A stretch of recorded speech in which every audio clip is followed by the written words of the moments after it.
I discovered my girlfriend was cheating with my brother. I exposed them at my wedding. But the drama is far from over. I, 45 am, never imagined that I would be writing this, yet I feel compelled to do so. My wedding day last week was supposed to be the best day of my life. Instead, because of my own acts and the betrayal of my family, it became a nightmare.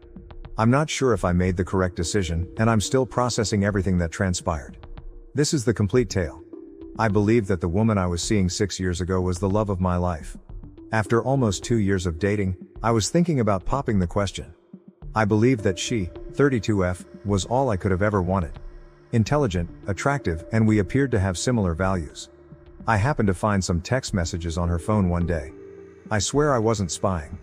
I had seen them when she was in the shower and asked me to check something for her. She and my younger brother, 40M, exchanged messages. I initially believed it to be harmless family banter, but as I continued reading, my heart fell. Let's just say it was obvious they were more than just buddies because they were discussing getting together and how much they missed one another. As soon as she emerged from the shower, I confronted her. She initially tried to gaslight me into believing I was paranoid by denying it. She started crying though, when I showed her the messages. She and my brother have been having an affair for months, right in front of me, it turns out. I was heartbroken. The two people I trusted the most in the world had betrayed me in the worst way possible. Not only had my girlfriend cheated on me, but she had done it with my own brother. I told her to leave my life and immediately stopped our relationship. My brother attempted to defend it when I challenged him about it. Can you believe that he claimed they couldn't help their feelings after falling in love? As though somehow that made it okay. I told him I didn't want to see him ever again and that he was dead. My parents should be on my side, wouldn't they? False. They continued to urge me to forgive my brother, even though they were disappointed in him. They would say, "He's your brother." Family is the most important thing.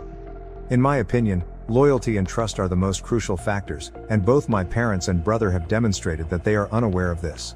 I broke up contact with everyone. I knew I couldn't have individuals like that in my life, even though it was difficult. I spent the following couple years concentrating on myself. In order to deal with the trust issues this whole mess had caused me, I began therapy, put myself into my work, and gradually began to reconstruct my life. Then I met my now wife, 39F, approximately 2 years ago. She was patient, kind, and compassionate, unlike anyone I had ever encountered. She was aware of my background and my family's problems, but she never pressured me to get back in touch with them. I felt like I could trust someone again with her. The happiest moment of my life was when I proposed to her. I was thrilled to begin this new chapter as we began organizing our wedding. Naturally, neither my brother nor my parents were invited. They were no longer a part of my life, in my opinion. I did, however, inform my parents about the wedding, not because I wanted them to attend, but rather because I knew they would ultimately learn and I didn't want any trouble. I made it apparent that neither my brother nor they were welcomed. Of course, they tried to argue. My father gave me a family lecture and my mother sobbed, but I refused to back down. On the wedding day, everything went according to plan. I felt like I was finally receiving the happy ending I deserved. My wife looked stunning, and our friends were all there to support us. That is, until right before the ceremony started, my best man rushed up to me. "Your parents are here," he stated with a distressed expression. I felt like I had been punched in the stomach when they said, "And they brought your brother and his wife." Dare they? How dare they bring my brother, of all people, and arrive without invitation? I was enraged. They were supposedly unwilling to move, even after I told my best guy to tell them to leave. Barely able to control my rage, I called my father. I spat into the phone. "What the hell do you think you're doing?" He said, "Son, it's your wedding day." As though that clarified everything. "We're your family. We should be here." With a trembling voice I stated, "I made it clear you weren't invited. Especially not him."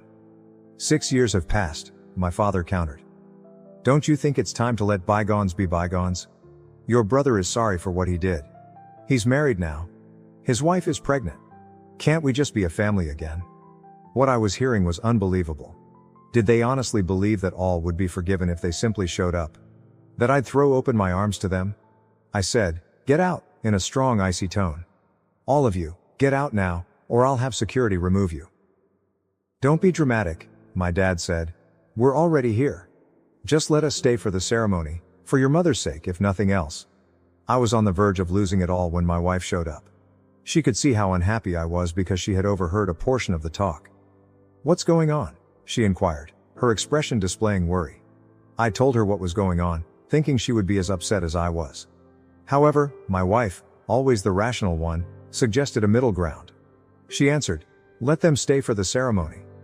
It's not worth causing a scene and ruining our day. We don't have to interact with them. After the ceremony, they can leave." I understood her argument, even though I didn't like it. I did not want a family fight to be the only memory of our wedding. I agreed against my better judgment. The ceremony proceeded according to schedule. I made an effort to concentrate on my wife, our vows, and our professed love for one another. However, I couldn't help but be hyper-aware of my family members seated in the back rows, my father sitting rigidly with a fake smile on his face, my mother wiping her eyes with a handkerchief, my brother appearing uneasy, and his wife clearly pregnant. I noticed my parents approaching us after the ceremony while everyone was chatting and praising us. I stiffened, braced for conflict. However, my best man stopped them before they could get to us and reminded them of the deal, which was that they would go following the ceremony. I observed their silent argument, my father appearing stern and my mother making frantic gestures. At last, my brother and his wife followed them as they turned and departed. With a sigh of relief, I believed that the worst was behind us. The speeches followed though. In his emotional toast, my best man expressed his happiness for us and our friendship. Other friends joined in, offering wishes and amusing anecdotes. I then made the decision to give my own spontaneous speech, driven by a combination of rage, champagne, and a desire for vengeance. I got to my feet and clinked my glass to get attention. With all eyes on me, the room went silent. We hadn't planned for me to give a speech, so I could see my wife giving me a questioning look and probably wondering what I was doing. To my brother, I murmured, maintaining my composure in spite of the rage that was building within me. There was a whisper in the audience.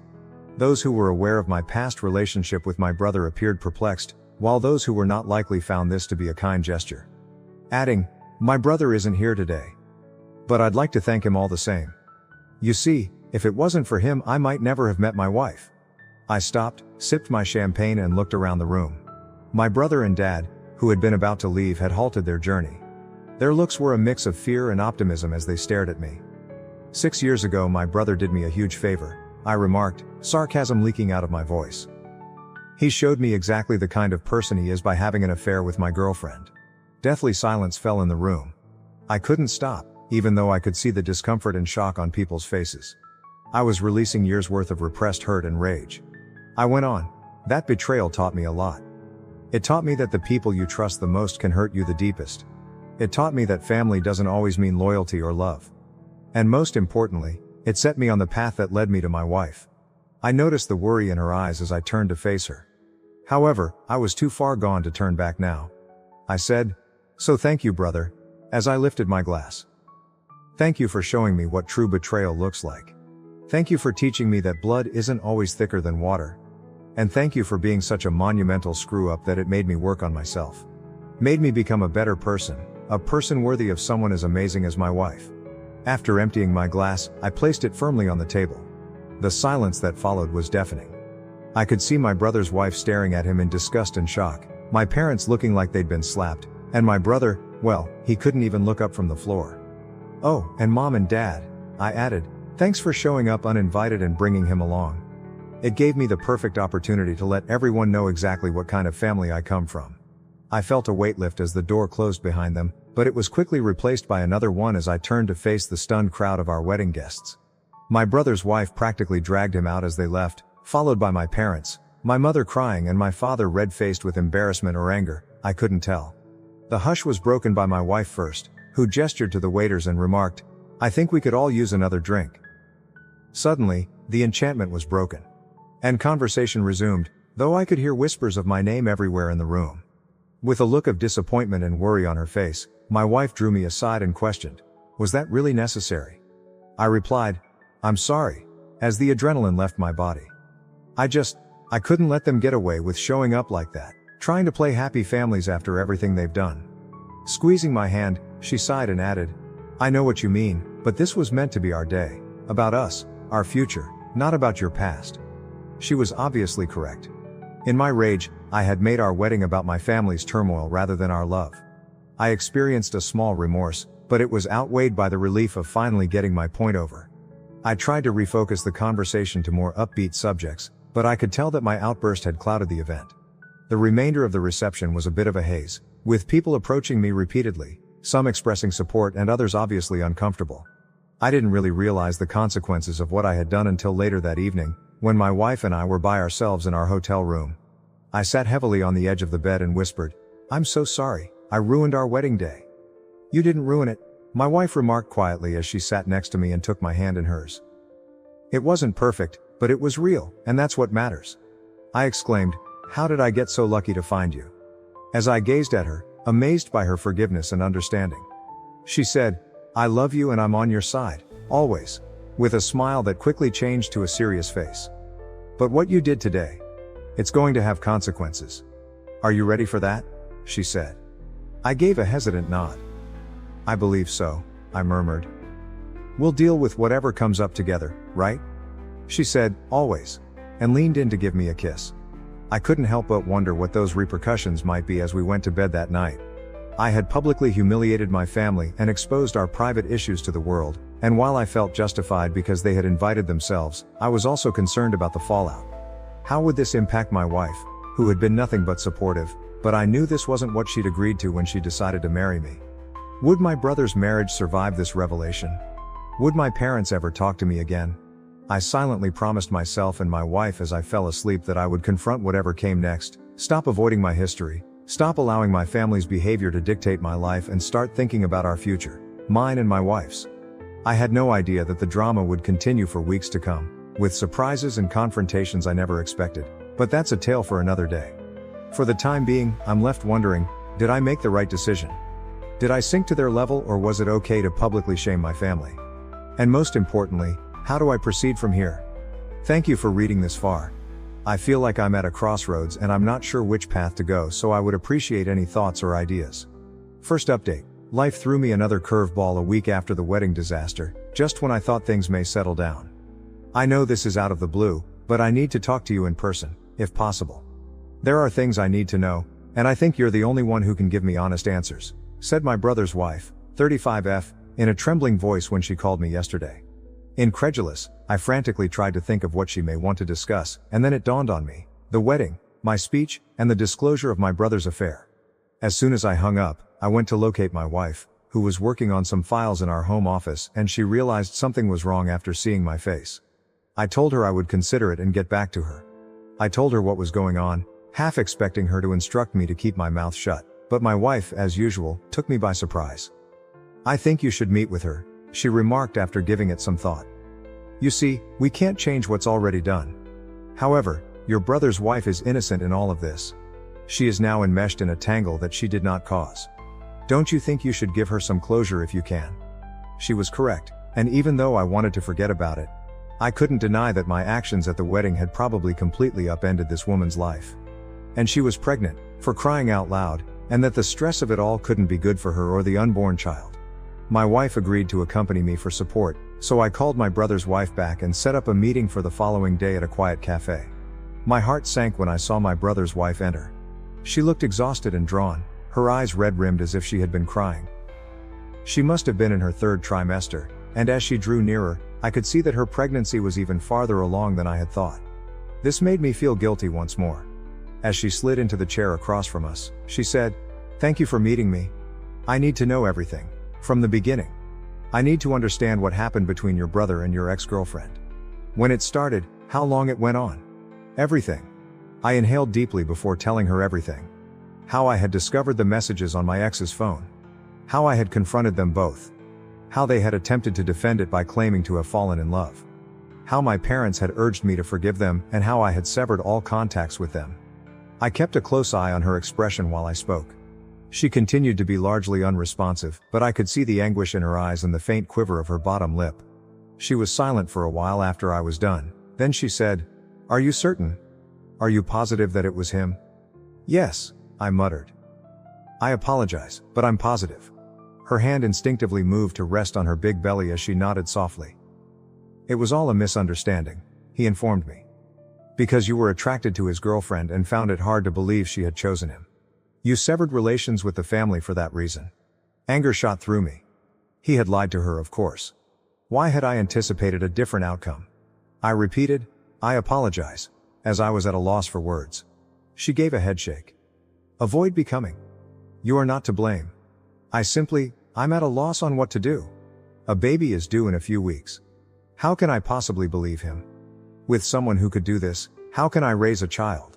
My wife gently raised her voice. I have no simple solutions. You're not alone though, and I want you to know that. We are here to help if you need it in any form. My brother's spouse gazed at her with an expression of surprise. Why? You're not even familiar with me. The simple response from my wife was, because it's the right thing to do. And regardless of what has transpired between the adults, that baby is family. With a wave of pride and affection for my wife, I nodded in accord. Of course, she was correct. My brother's child, my niece or nephew, shouldn't be affected by any problems I had with him. With passion choking her voice, my brother's wife responded, thank you. As of right now, I have no idea what I will do. However, it means a lot to know that I have support. We continued our conversation, exchanging contact details and forming provisional plans to keep in touch. She was about to depart when she stopped and gave me a serious look. She remarked, I can see why you did what you did at the wedding. I understand, but I'm not saying that was right. I am, in a sense, appreciative. At least I now understand the reality. We were both deep in thought on the way home. My wife finally raised her voice. Are you all right? She inquired. I let out a sigh. I'm not sure, I feel bad for hurting her. However, I'm also relieved that the truth has come to light. Is that really so bad of me? My spouse gave a head shake. It's a human. The entire scenario is complex and disorganized. There are no unambiguous right or wrong responses. Of course, she was correct. However, I couldn't get rid of the impression that this was only the beginning. The truth was now known to my brother's wife. But how would she use that knowledge? Would she go up to my brother? Drop him? What about the infant? I became aware that what I had done at the wedding had started a series of uncontrollable occurrences. My brother's wife and their unborn child were the first innocent people caught in the crossfire, and that was all I could do at this point. I looked to my wife as we walked into our house. I said, I appreciate you being here and helping me through this whole thing. She gave me a gentle kiss while grinning. Never, she answered. Remember that we are a team. I nodded, appreciating her steadfast assistance. At least I knew I wouldn't have to face it alone, no matter what happened next. But I couldn't stop thinking as I lay in bed that night, unable to fall asleep. What would happen tomorrow, and how many more lives would be impacted by the truth I had let loose? Second update. Since my last report 2 weeks ago, a lot has happened in the scenario. Even though I'm still processing everything, I feel obligated to tell you what has transpired. As I previously stated, my brother's wife contacted me in an attempt to get the truth about the events that transpired between my brother and my ex-girlfriend 6 years prior. I told her everything when we first met. To put it mildly, the talk was challenging. She contacted me again a week later, her voice emotional and tremulous. She said, "Can we get together again? I don't know who else to turn to, and I need to talk to someone." The following day, my wife and I met her at the same cafe. I was astonished by her appearance. I was concerned because she appeared even more worn out than previously, with pale skin and black circles under her eyes, especially considering how far along she was in her pregnancy. She began speaking as soon as she took a seat. With trembling hands she added, "I confronted him. I asked him to be honest with me, and I told him what you told me." In the hopes that my brother had finally made up his mind, I held my breath. Naturally though, that was too much to ask for. She went on, her voice hardly audible above a whisper. "He denied everything. He accused you of lying, claiming that you've always envied him, and attempting to destroy his life. He even implied that you might be the one who had the affair and that you're blaming him for it." I was furious, but my wife quietly pleaded with me to let my brother's wife finish.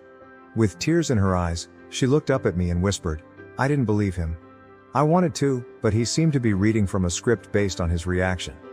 And he became irate when I asked him for specifics. He has never before become upset with me. I realized then that you were being honest. Although I was glad that she trusted me, I was sad for her and her unborn kid." "What will you do?" my wife inquired softly. I had seen that my brother's wife frequently made this action when she was under stress. Her hand moved to her belly. "I'm not sure," she said. "I just don't see how I can stay with him, and I've been thinking about it constantly." I tried to sound objective as I inquired, "Are you thinking about getting a divorce?" Slowly, she nodded. "I believe I must. Someone who can easily lie to me and to everyone else around him is not someone I can trust, and I cannot raise a child with them. How would that set an example for our child? I was unable to refute her reasoning. I was impressed by her strength, if nothing else. My wife asked if you had spoken to a lawyer. The wife of my brother shook her head. Not just yet. Before I did that, I wanted to make sure. To be sure I wasn't overreacting, I suppose I wanted to speak with you first. I told her, you're not overreacting. My brother's actions constitute a grave betrayal of trust. Furthermore, it speaks something about his character that he is still lying about it today. She wiped away a tear and nodded. I understand. I simply never imagined that I would find myself in this situation, considering divorce while pregnant. It has the plot of a lousy movie. Squeezing her hand, my wife extended her arm. She said, you're not alone in this. We are here to support you in whatever you choose to do. I gave a nod of assent. Yes, without a doubt.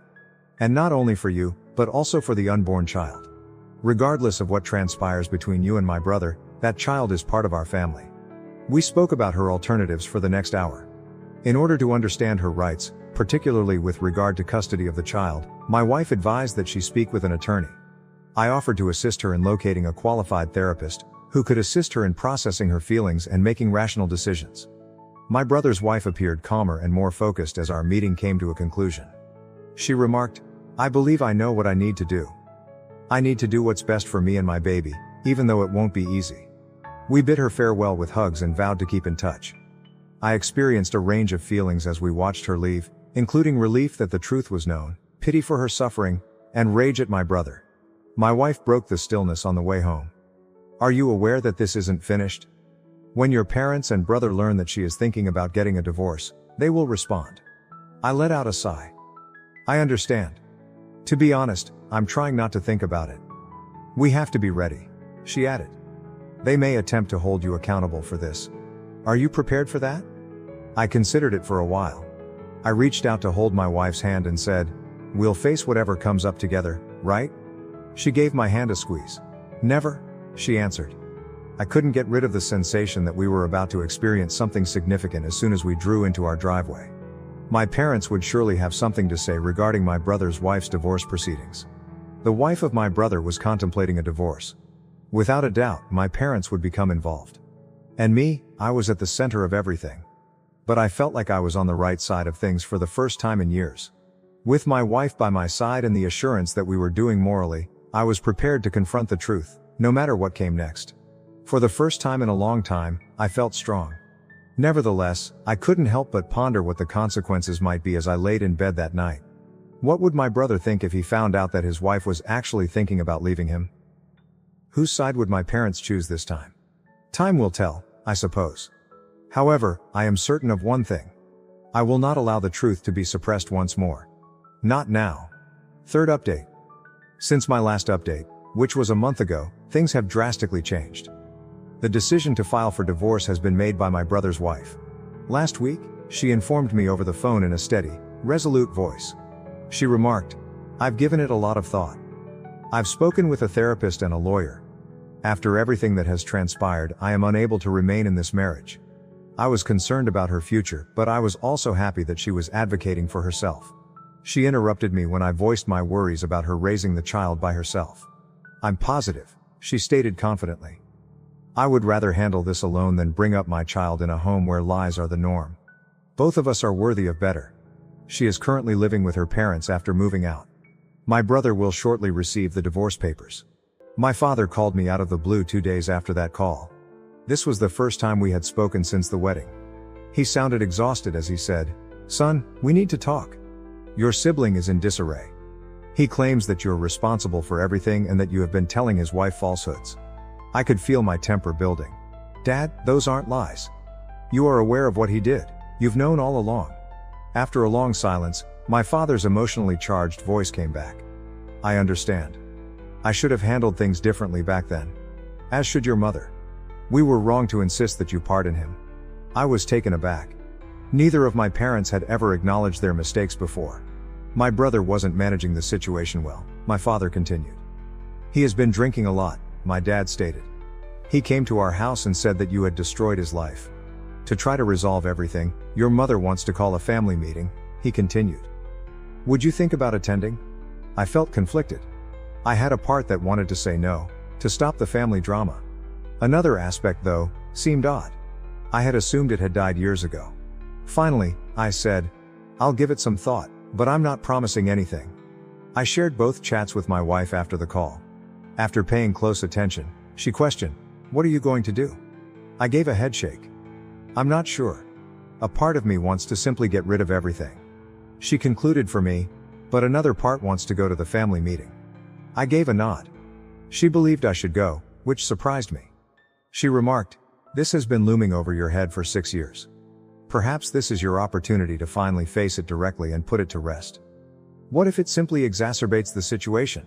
I inquired. She answered, then at least you'll know you tried. And I'll be right there with you no matter what. That's the current situation. The wife of my brother is submitting a divorce petition. My sibling is going downhill. Additionally, I'm thinking of attending a family gathering that might either mend or reopen old scars. I have no idea what will occur. A part of me is afraid to face my family and all the hurt and rage that have been brewing for years. However, I also have a hopeful side. Perhaps that's a bold phrase, but I feel like my family has a chance for true honesty for the first time in years. I am confident that my wife will back me no matter what. And I know that by sticking to the truth, however difficult it may be, I'm doing the right thing.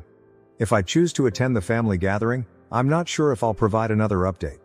However, I would like to express my gratitude to everyone who has read these updates and provided guidance and support. Although it has been a challenging path, it has been so much easier to know that I am not alone. Good luck to me. I suspect that I will require it. Thank you for watching. If you haven't subscribed yet, please do so and hit the notification bell to stay updated with more shocking real-life stories happening around you. I was sidelined by my family's favoritism toward my adopted sister until her shocking true identity was revealed at my birthday party. Family trouble has plagued me, 35F, for as long as I can remember, but recent events have now gotten to the breaking point. I feel like I'm drowning in hurt, uncertainty and hatred right now, so I'm hoping anyone who has experienced a similar circumstance may offer some guidance or insight. To put things in perspective, my adopted sister, 34F, is just 1 year younger than myself. She was adopted by our parents when she was a newborn, and I have spent my entire childhood with her. That would seem to bring us together, like a couple, but the truth is far from that romantic notion. It was evident from my very first recollections that our parents gave preference to my sister. They lavished her with attention, gave her everything she desired, and appeared to listen intently to everything she said. When I proudly showed my mother a sketch I had done when I was 5 years old, she dismissed me since my sister was reciting the alphabet for the 100th time. Although it might not seem like much, it was a sign of a pattern that would shape our family's dynamics for many years to come. The distance between us just got wider as we got older. My sister had trouble reading in elementary school, and our parents worked with her for hours every night. Even though I did exceptionally well in school, I seldom ever got more than a passing good job on my report cards. My sister had a dance recital in middle school, so my parents were not there at the award ceremony when I won the scientific fair. That was always the case. Her wants, accomplishments, and hardships all came before mine. I don't want to imply that I was abused or neglected in the conventional sense. Our fundamental necessities were always satisfied, including having a roof over our heads and food on the table. However, the emotional neglect was genuine and extremely distressing. Early on, I discovered that being flawless, achieving, excelling, was the only way to garner any attention in our home. So I did just that. With an almost obsessive zeal, I immersed myself into my studies. In high school, I was cooped up in my room preparing for AP exams and filling out my college applications while my sister was out at parties and hanging out with friends. It was worthwhile. I received a half scholarship to a prestigious university. This will finally make my parents proud, I thought. However, instead of applauding my accomplishment on the day I departed for college, they fussed more about how my sister would handle my absence. College was enlightening. I was evaluated entirely on my own merits, not in relation to my sister, for the first time in my life. I made true friends who appreciated me for who I was, and I flourished both socially and academically. I obtained a position at a prominent company after graduating with honors. With unwavering resolve, I ascended the corporate ladder during the ensuing 10 years. My inner voice, which still yearned for my parents' praise, propelled me to every advancement and accomplishment. I'm pleased of what I've accomplished and currently work for a Fortune 500 firm in a senior management role. However, that pride is constantly laced with resentment because my family never seems to be satisfied with whatever I achieve. In contrast, my sister has never truly settled into a profession and has alternated between jobs. She still resides with our parents, who provide her with both emotional and financial support. My parents may have been pleased by my accomplishment, but it appears that it has just strengthened their partiality for my sister. They constantly offer justifications for her lack of focus, such as, she's just trying to find her passion. Or not everyone needs to climb the corporate ladder to be happy. At the same time, if my achievements are recognized at all, they are frequently greeted with a lackluster congrat.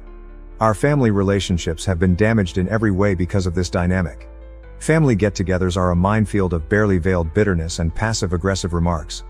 I've made an effort to discuss my feelings with my parents, but they consistently brush them off as envious or too sensitive. As for my sister, she seems to take great pride in her preferred position and frequently makes disparaging comments about me being married to my job or too busy for family. I've been in therapy for years in an attempt to resolve these problems, boost my self-esteem, and establish sound boundaries. But every encounter with my family seems to set me back, regardless of how much progress I made. I've thought of severing all connections, but it would be devastating to lose my family, dysfunctional as they are. This leads me to last week's events, which have caused me to reevaluate every aspect of my relationships with my family. As is customary, our parents threw my sister a lavish birthday celebration. Friends, extended family, and even some of her former classmates were invited.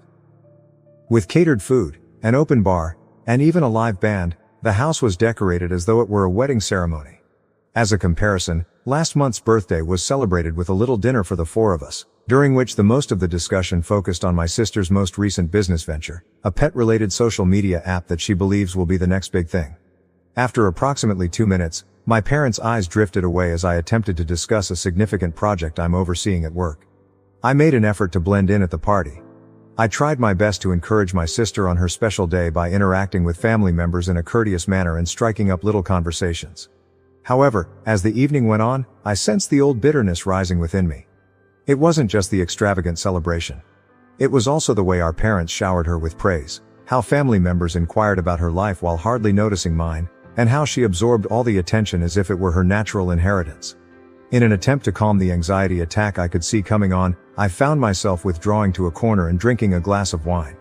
When she saw how upset I was, a cousin came to see how I was doing. With sincere concern in her voice, she inquired, "Are you okay?" For the first time that evening, someone had taken the effort to inquire about my well-being. I started to reply, but my sister's voice broke through the throng before I could. She raised her voice and tapped her glass with a spoon, saying, "Attention everyone. I'd like to make a toast." As everyone's attention was drawn to my sister, the room became quiet. She was a little shaky on her feet, and her cheeks were flushed, which indicated that she had consumed a significant amount of alcohol. As she began her address, she was still able to put on a convincing smile. Initially, it appeared to be a standard birthday greeting. She toasted our parents for their love and support, thanked everyone for attending, and conveyed her appreciation for the celebration. Her tone then shifted and I got a shiver down my back. She said, "I'm especially grateful to Mom and Dad," with a tone of voice that I had never heard before. "I've always received greater treatment from them than their own daughter. Just take a peek at this celebration. When was the last time they threw my sister a party like this?" As everyone in the room turned to stare at me, I felt my face heat up. But my sister wasn't finished. "But I guess that's because I've always been the better daughter," she added, sounding a little slurred by the champagne. "Yes, my sister has a nice career and makes a lot of money, but who do Mom and Dad truly love in the end? Who makes their life happier? It's not the icy, work-driven automaton who hardly has time for family." I couldn't believe what I was hearing and was still. With the exception of a few painful coughs and my sister's voice, which seemed to get louder by the second, the room had become eerily quiet. She said, "You know, it's funny," with a tiny wobble. Everyone constantly praised my sister's intelligence and her potential for success, but look at us now.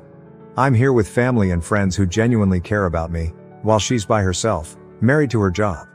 I turned to our parents in the hopes that they would intervene and put an end to this vicious act. However, they only sat there, appearing uneasy and doing nothing to stop it. I had never felt more alone in my life than I did at that precise time. My sister continued to babble, criticizing every element of my life, including my appearance, the fact that I didn't have a romantic partner, and even the suggestion that I succeeded in my work by sleeping my way to the top. I felt myself getting smaller with every word, years of repressed hurt and rage threatening to blow up. My aunt, our mother's sister, stepped up just as I was about to burst into tears and thought I could take no more. She had a determined and angry expression on her face. I was standing when she approached and gave me an envelope. Her voice broke the tension in the room as she stated, "Don't open this until I'm done talking." Her eyes were flaming as she turned to face the throng. The scene that followed resembled a scene from a soap opera. According to my aunt, my sister wasn't taken from a foster home. She was her biological daughter. It seems that my aunt wasn't prepared to become a mother when she became pregnant suddenly in her early 20s. She requested my parents to adopt the child instead of ending the pregnancy. My aunt continued, "I thought I was doing the right thing," her voice trembling with passion. "I believed that my sister and her husband would provide a better life for my child. I believed she would develop into a nice, caring person who was appreciative of her life. However, instead, she turned to face my sister, who had turned completely white. Instead, you've developed into a conceited, self-centered brat who believes it's acceptable to make fun of her sister in public." I've watched this familial dynamic unfold for years, and I can no longer keep quiet about it. Chaos broke out in the room. Screaming, my sister demanded to know whether it was true. Our parents were shooting daggers at my aunt while attempting to soothe her. Family members were pointing and muttering. And me? I felt as though the earth had vanished from beneath me as I stood there, gripping the envelope. Once more, my aunt's voice broke through the cacophony. My aunt expressed her dismay, saying, "I always thought that if my daughter was being raised by my sister, she would grow up to be a wonderful person. But obviously, I was mistaken. No good person would ever attempt to make their sister look as bad as you just did." Then, turning to face me, she instructed me to open the packet. There was a blank check inside. My aunt told me to fill in whatever amount you want. I had planned to give this to her as a birthday gift, but after seeing how she's turned out, I have no interest in rewarding that behavior. My aunt then left, leaving a startled quiet behind her. It was short-lived. In an attempt to take the check out of my hands, my sister lunged at me. She was so hysterical that our parents had to physically restrain her as she shouted and sobbed. It was more than I could handle. I fled to my room, shut the door, and sobbed. Years of suppressing my hurt and bitterness and feeling inferior came rushing out. I ignored the banging on my door and the muted arguments coming from downstairs while I sobbed for hours. A week has passed, and I'm still unsure about what to do. With the exception of needs, I have not left my room. Despite our parents' attempts to speak with me, I find it difficult to confront them. My sister has alternated between begging for forgiveness, and the check of course, and sending me angry messages. There's a part of me that wants to cash that check, go and never return. I've tried all my life to win the love and acceptance of people who don't seem to be able to give it to me. Perhaps I should give up trying. Perhaps it's time for me to prioritize myself. However, I also have a fear of losing my family. Despite their dysfunction, they are the only family I have ever known. It's terrifying to consider living without them, going on vacation by yourself, and having no one to call in case of an emergency. In addition, I'm experiencing a lot of mixed feelings regarding my sister. On the one hand, I'm upset with her for her actions during the party and for years of subtly insulting people. However, I can't help but feel a little sorry for them. It must be really upsetting to learn that you're adopted, especially in such a humiliating and public manner. Does that justify her actions? Not at all. However, it makes matters more difficult. Regarding my parents, I find it hard to comprehend how they could have watched while my sister sobbed at me. Were they simply taken aback? Or does their lack of response reveal their true feelings for me? Years of emotional neglect and favoritism, how can I even start? I feel as though I'm at a fork in the road and am unsure of which way to go. Should I make an effort to repair these damaged relationships? Can something wholesome be constructed from such a poisonous base? Or do I go on and attempt to start over, one in which I'm not always looking for unfulfilled approval? Reddit, I'm lost. I've tried my entire life to gain the love and acceptance of my family, only to be rejected and humiliated in the process. From here, how do I proceed? Should I accept that certain families cannot be repaired, or is there any chance for reconciliation? Any insight or counsel would be greatly valued. I feel as though I'm drowning in hurt and confusion, and I'm no longer sure which way is up. First update. 2 days have passed since the terrible birthday celebration, and I'm still getting over it all. My aunt came to visit me this morning. As she continued to discuss the adoption, she appeared worn out. When she became pregnant, she was young and afraid. It seemed like the ideal option for my parents, who had been trying for another child. To keep everyone safe, they decided to keep it a secret. For years, she had been accumulating money with the intention of transferring it to my sister when she was ready to be self-sufficient. She came to the realization that I was more deserving after the party. She gave me an empty check. I felt both guilty for stealing something intended for my sister and justified that someone recognized the unfair treatment. Despite my attempts to decline, my aunt persisted, claiming it was back pay for emotional labor. That evening, I decided something. I checked into a hotel across town, packed my luggage, and left my folks a note. I needed time to reflect. I ignored the calls and messages from my relatives throughout the course of the following several days. I performed some introspection, talked to my therapist, and sought advice from a financial advisor regarding the check. I sent my folks an email 5 days later. I assured them I needed time but was secure. I laid up my requirements for mending our relationship. They had to admit to the years of partiality. All of us go to family therapy. My sister apologizes in public.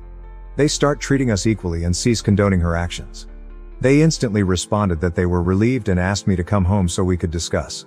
We decided to get together at a cafe close to my hotel. It was a stressful encounter. My parents agreed to treatment and pledged to improve our ties, as if they were sorry. They expressed reluctance to publicly apologize for my sister's adoption, claiming it was traumatic. I refused to back down and insisted that she issue a public apology for her actions. With an uneasy truce, we departed. Everything but the public apology was approved by my parents, who indicated they would talk to my sister about it. Over the following few days, the negotiations went on. At first, my sister sent irate messages and refused to apologize. But as I persisted, her tone started to shift. She apologized via text, saying she was unhappy and intoxicated at the party. I retorted that the apology should not only be for the party event but also for years of nasty behavior. More irate texts followed, and then there was stillness. My parents attempted to mediate the situation by offering solutions like a written statement or an apology limited to the family. I was conflicted as this went on. There was a part of me that wanted to be forceful and insist on the respect I so well earned. Another part wondered if fighting was worth it because it was so exhausting. I was reminded by my therapist that putting my health first is not selfish. Setting boundaries, she stated, is necessary for healthy relationships. I've made the decision to offer my family one final opportunity to comply with my demands. I'll use my aunt's check to start over somewhere else, away from family strife and past hurts, if they are unable to. I'm feeling both nervous and optimistic as I get ready to give this order. Whatever occurs will influence my life and relationships in the future. I'm hoping I'm making the correct decision. I will update you. I appreciate everyone's support. Knowing that I'm not fighting this battle alone is reassuring. Second update. Since my last update, which was a week ago, things have drastically changed. I've made the decision to revoke the terms I established for reconciliation, but not for the reasons you may expect. After arguing with my family for days, I came to the conclusion that their attempts at compromise were more about minimizing the harm than showing sincere regret. Increasingly manipulative, my sister's apology texts alternated between gaslighting and guilt tripping. "You're tearing this family apart," she'd write, and then, "I don't even remember what I said at the party. Are you sure you're not exaggerating?" In the meantime, my parents persisted in trying to reach a solution that seemed to ignore the true problems rather than deal with them. They objected to the concept of admitting their part in creating this unhealthy relationship and instead proposed a private family gathering where my sister would provide an apology. I started to lose sleep, check my phone frequently, and get nervous whenever it buzzed as the pressure increased. It became evident that my mental health was suffering as a result of this negotiation. At that point, I decided to remove my conditions, not because I believe they are irrational, but rather because I now understand that meaningful change cannot be coerced or negotiated. My family just isn't there yet, and it must originate internally. I wrote my parents a quick email. "I'm rescinding my previous conditions. I need space and time to heal. Please respect my wishes and don't contact me for a while." They reacted with astounding speed. The volume of calls, texts, and voicemails on my phone surged. I had to ask security to take them out of my office once they arrived. They also reached out to a few of my pals in an attempt to persuade me to return home. "We love you, please come home.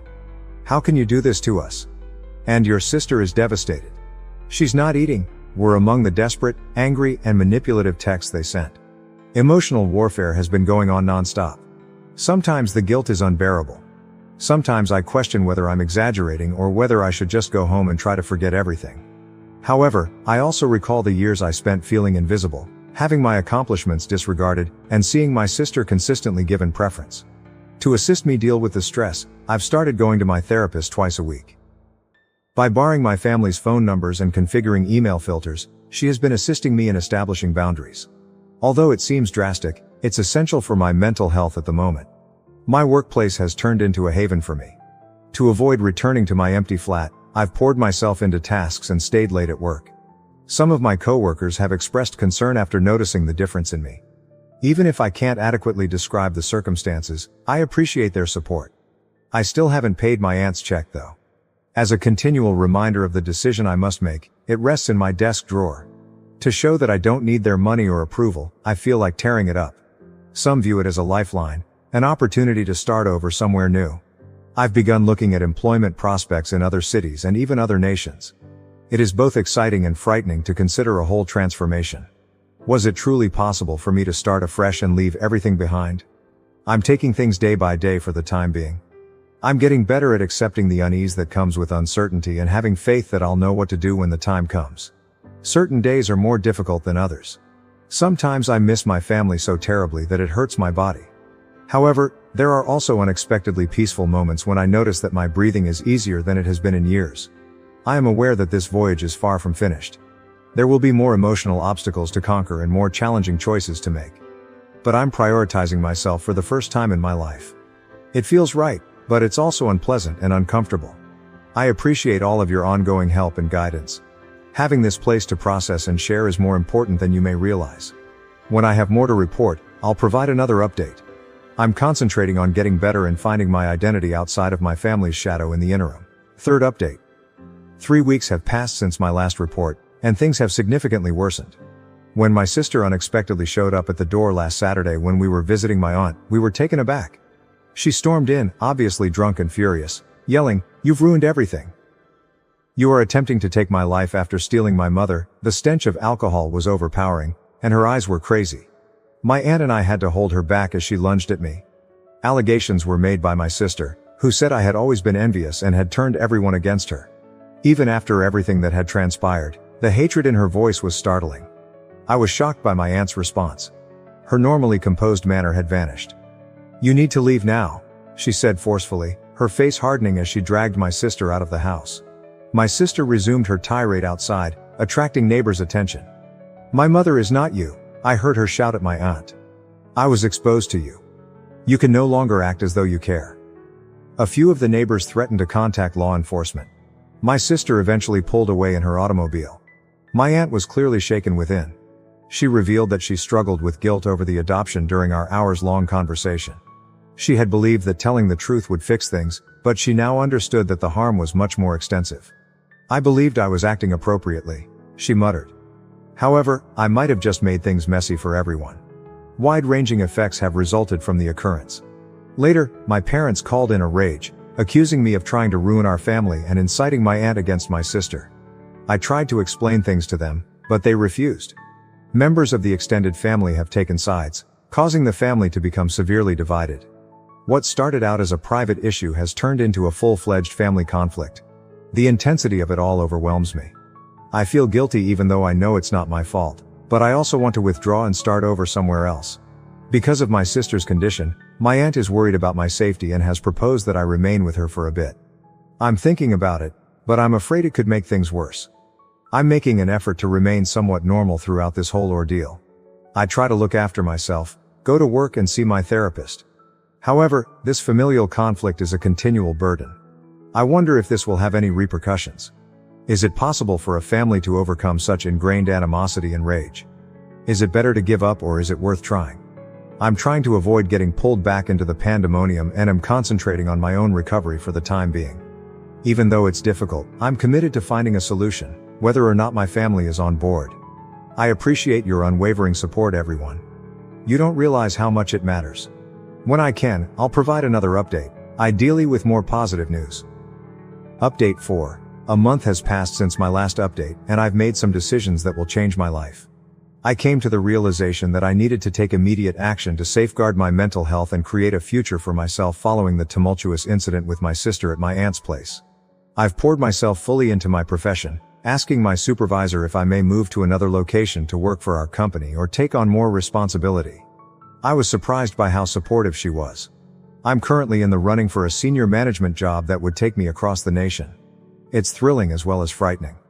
Along with the opportunity to oversee a large project, the new position offers a substantial wage increase. To get ready for this change, I've been working 12-hour days, going to every training session I can, and networking frantically. My increased zeal has sparked curiosity among my coworkers, but I've been able to sidestep most inquiries. A few close coworkers are well aware of my predicament and have been tremendously helpful. Regarding the money part, I ultimately decided on my aunt's check.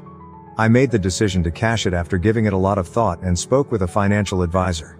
I was able to reframe it as an investment in my future, one free from toxic family dynamics, with the assistance of my therapist. I've secured an apartment in my prospective city using a portion of the funds. With a view of the city skyline, it's a compact, contemporary space. I've put the remainder into a diversified portfolio. I feel autonomous and financially secure for the first time in my life. The final separation from my family has been the most difficult aspect. All of their phone numbers and email addresses have been blocked by me.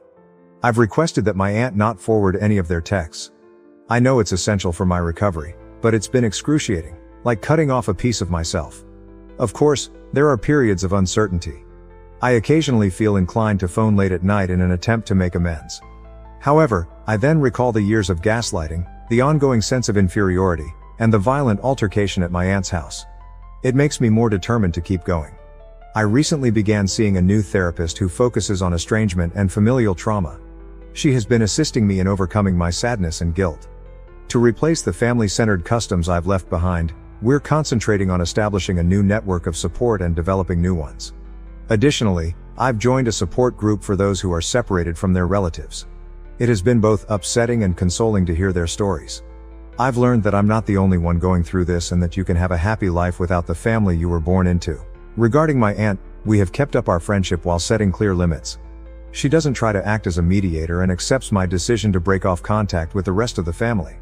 Although her assistance has been priceless, I'm careful not to rely on her too much. I feel a mixture of exhilaration and apprehension about the future. Though intimidating, the idea of starting over in a new place with a demanding new job and no family safety net is also freeing. I feel for the first time that I am living my life according to my own terms, free from societal norms and familial expectations. I've begun pursuing new interests and pastimes that I never had time for while I was preoccupied with family matters. I've joined a local hiking group, I'm learning how to cook, and I'm even thinking about painting. I've not felt this at peace in years as I pack up my flat and get ready for this new phase. Yes, I am saddened by what I have lost, but I am also hopeful about the future. I'm no longer the neglected kid or the family's scapegoat. I am only me, paving my own way. I want to thank everyone for their support along this journey. You have no idea how much your words of support have meant. My last update will be this one. I should put this chapter behind me and concentrate on writing the next one. Good luck to me. Thank you for watching. If you haven't subscribed yet, please do so and hit the notification bell to stay updated with more shocking real-life stories happening around you. I was shocked when my boyfriend erased my novel ideas after 3 years, our relationship on the brink of collapse. Original post. I've been working on a novel for about a year. I write every day, even just a sentence. 6 months ago my college switched to smartboards and put all their whiteboards in the garbage. I grabbed 2 because I have a huge wall space open in my living room. Most of my writing is done on my Google Drive, but I have things like character personalities, names, places, a general timeline, etc. You know, stuff I want to remember. I used to take photos of it so I had my ideas with me. I used to write on my lunch break. I stopped doing that because I burned myself out and my writing quality takes a huge dive. Plus my boyfriend helps me write and it helps us connect in such a deep way. So I haven't taken a photo in about 3 months. The whiteboards are nice because I can read my notes across the room while I'm sitting in my favorite chair. I got home last night and all of my stuff was erased. It was all a train of thought. Like I'd come home and jot something down. Handwriting is way more cathartic for me. I had sketches of things in the novel. I'd basically have to go through and remember every single thing on it. I have a lot of it stored in my head or on my Google Drive, but there are some things I'll never get back. But it's the fact he erased it. We don't live together. He told me I've been focusing too much on it and have no time for him. We hang out at my house 5-6 nights a week. I write while he plays video games. It's a good dynamic and I thought we enjoyed it. We are always laughing and he helps me with my wording and I Google stuff to help him in his game. This is the first time he's mentioned it bothering him. If he had brought it up, we could have talked about it, but he went nuclear and I have no idea why. I don't know what to do. I'm so frustrated. We have had one serious argument over his driving. He got better. My family took him on vacation a few weeks ago. We watch his nephew all the time. His family paid for my entire spring semester. We are so much a part of each other's lives and I feel so hurt and heartbroken. He's my muse and just the other day we went to the jewelry store to look at rings. My feelings rotate between rage, sadness, confusion, sorrow, anger, everything. How do I even approach this? Last night I was so upset I asked him to leave. He hasn't texted, he hasn't called, he hasn't stopped by. I keep typing in questions to ask but I keep erasing them. Why did you do it? Are you unhappy with our relationship? What did I do? I'm even more heartbroken due to the fact he hasn't called or texted all day. I'm afraid to call him. I don't want to hear him say he thinks we should break up, or he doesn't want to be with me when I'm writing. Or just ignore my call. TLDR, boyfriend erased the whiteboard I use for my novel writing. He hasn't contacted me at all since it happened. I'm totally lost and heartbroken and angry. How do I possibly handle this? Top comment. 4B3ATS, holy crap. As a fellow writer, I'd be livid if I were you. This is the first time he's mentioned it bothering him. If this is true, and he jumped straight to sabotage, this is fucked up.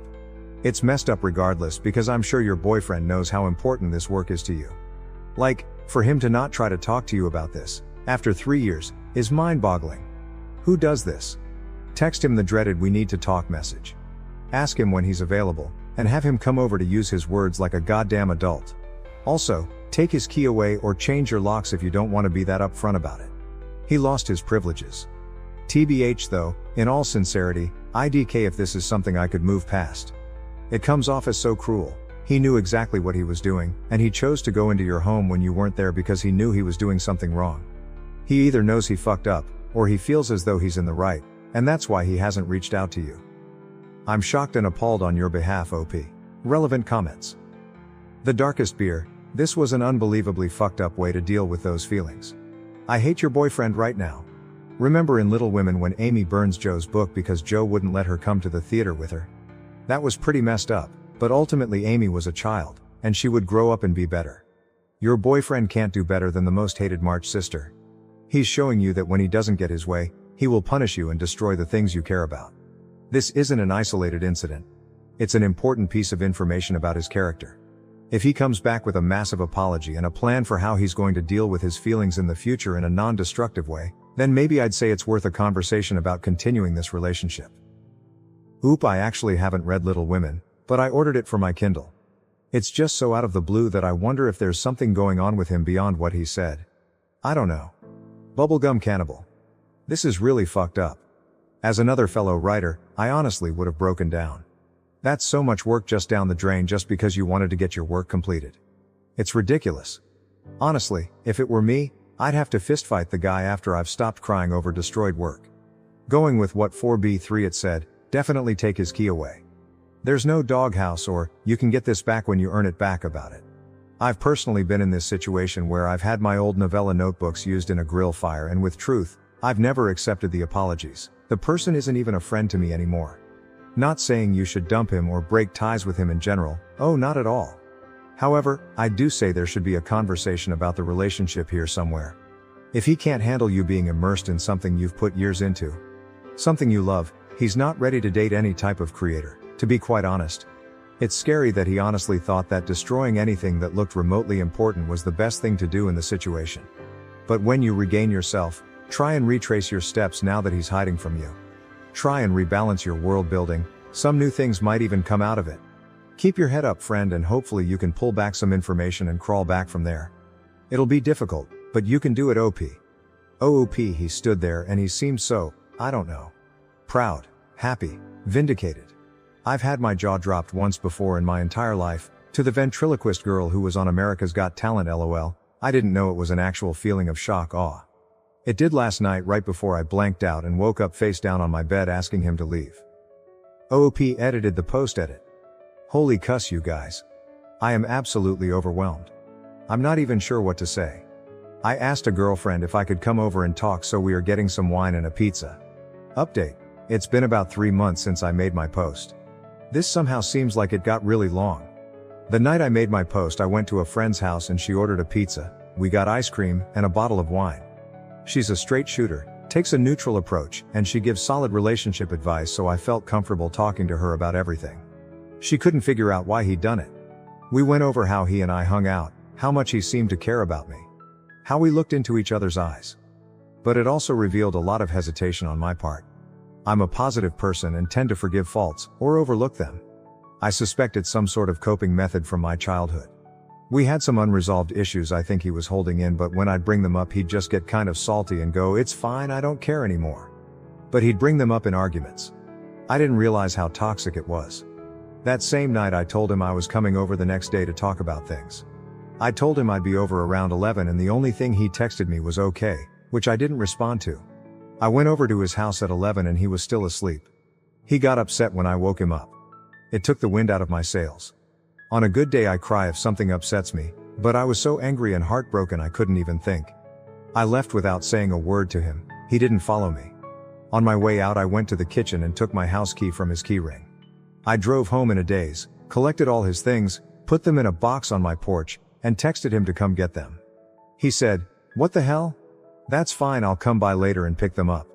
I went out with a few girlfriends. We got drunk and had some amazing food. It made me feel better, but when I got home and his things were gone, I was heartbroken. I never texted him. He never texted me. I got absolutely no closure, and even though people say closure is bullshit, I've had the hardest time moving on.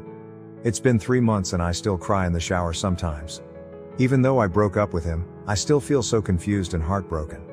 I never figured out why he did what he did, I likely never will, and I miss his help and companionship. I'd love to come here and say I finished my book.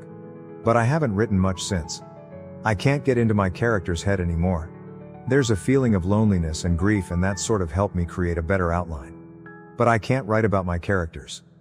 The other day I went to the bookstore to study. I ended up looking at books related to time travel and found one that has thousands of positive reviews. My novel is science fiction and I've been trying to think of how to incorporate time travel. So it kind of lined up perfectly. It turns out a lot of my ideas mirror theoretical physics. It's eerie. I've never taken physics or read about it. Suddenly string theory makes sense, cosmology makes sense. I'm blown away, and it makes me feel so weird that so much of my plot has been studied so in depth. The book has lit a fire under me. Reading more about everything makes me so excited, and it's helped me really flesh out my plot. I can't put it down and read 20 or so pages a night. I haven't actually made time to sit and read a book for years. I always have a notebook with me now, so I write my ideas down. I haven't written about my characters yet, but my passion is back. My plot is making more sense. Now I don't care much about how we broke up. I'm not confused.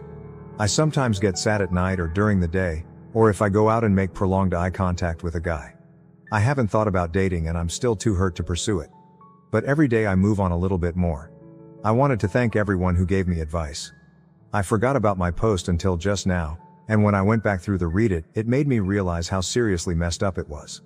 And it gave me closure. Thank you. TLDR. My ex-boyfriend erased my ideas for a book. I broke up with him and haven't heard from him at all, and had trouble finding closure. I had trouble writing for the last few months, but recently got that fire back in my belly.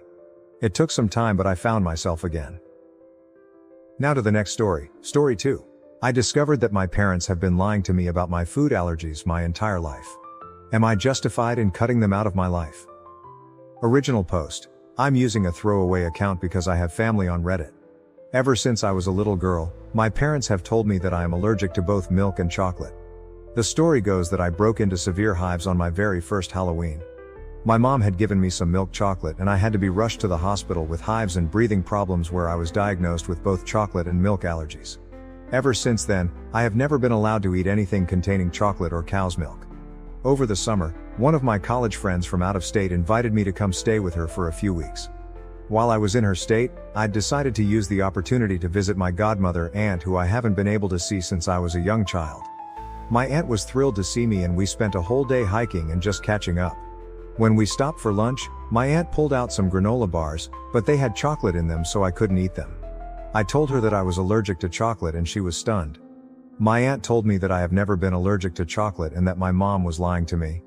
She told me the story of how I had gotten ill from daycare and my mom had tried to sue the daycare owner for some stupid reason that no one was sure of. My mom was pissed off because she thought the daycare owner was flirting with my dad and she wanted to get the daycare shut down. My mom then invented the story about me and the chocolate at the Halloween party. She made sure not to tell the daycare about the fake allergy and then waited for the daycare to feed me food with chocolate in it so that she could sue. When that didn't work, my mom then invented a story about me being allergic to milk. When Aunt tried to call her out on it, my mom stopped speaking to her and that silence has continued until the present. Needless to say, I was stunned. I wanted so badly to believe that my mom was telling the truth and that my aunt was lying. I waited until we got back to my aunt's house and I took a bite of one of the granola bars. And I was not allergic, at all. I was very upset and decided to call my dad. Our conversation was so crazy and out of nowhere that I don't know what else to do but type it out. The conversation went like this. Me. Dad, were you aware that I am not actually allergic to chocolate and milk like you and Mom have told me? Dad, don't be ridiculous. You've never been able to eat chocolate without a reaction. Why would we make that up? Me. I'm not trying to accuse you of making it up. I was just asking if you were aware that I do not have the allergy. I just ate some chocolate and I didn't have any reaction to it. Did I ever get any allergy tests done? Dad. I will have to ask your mother. I am upset that you're trying to call us liars over this. Me? When did I say anyone was lying? What are you talking about? My mom then jumped into the conversation. Speakerphone? Mom.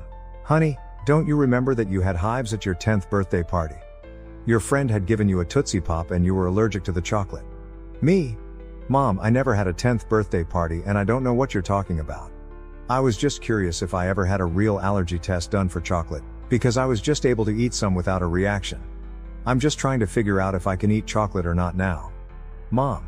I don't know why you need to know if you had a test or not. You can't eat chocolate because we say you can't eat chocolate. You're being a little liar right now. How dare you say we never gave you a birthday party that year? You've always been ungrateful and now you can't even remember the party we gave you. Me. Mom, I know I never had a 10th birthday party because I was at summer camp. Why are you trying to make me believe that I did? My mom then started screaming at me and I just hung up the phone because it was so loud and I couldn't hear any individual words. I silenced my phone and watched as she proceeded to call me 40 times in a row. The entire time my aunt was watching in horror. My aunt then gave me a hug and told me that this is why she doesn't have a relationship with my mother. My mom has always done this, lied to people and then tried to convince them it was the truth. I am very upset about this entire situation. The conversation was simply one of the craziest things I've seen and I don't know who these people are anymore. It creeped me out and I don't think I ever want to talk to them again or else they will try to turn on me. Am I right in wanting to cut these people out of my life? TL. Mom and Dad always told me I was allergic to chocolate. I went to visit an estranged aunt in a different state and the aunt revealed my mom made it up to try to sue a daycare. I ate the food I was supposedly allergic to and was fine. I called my parents and they tried to say I was calling them liars and then tried to make up a birthday party. It was crazy and I think they're crazy and I just need to know if it's okay to cut them out of my life.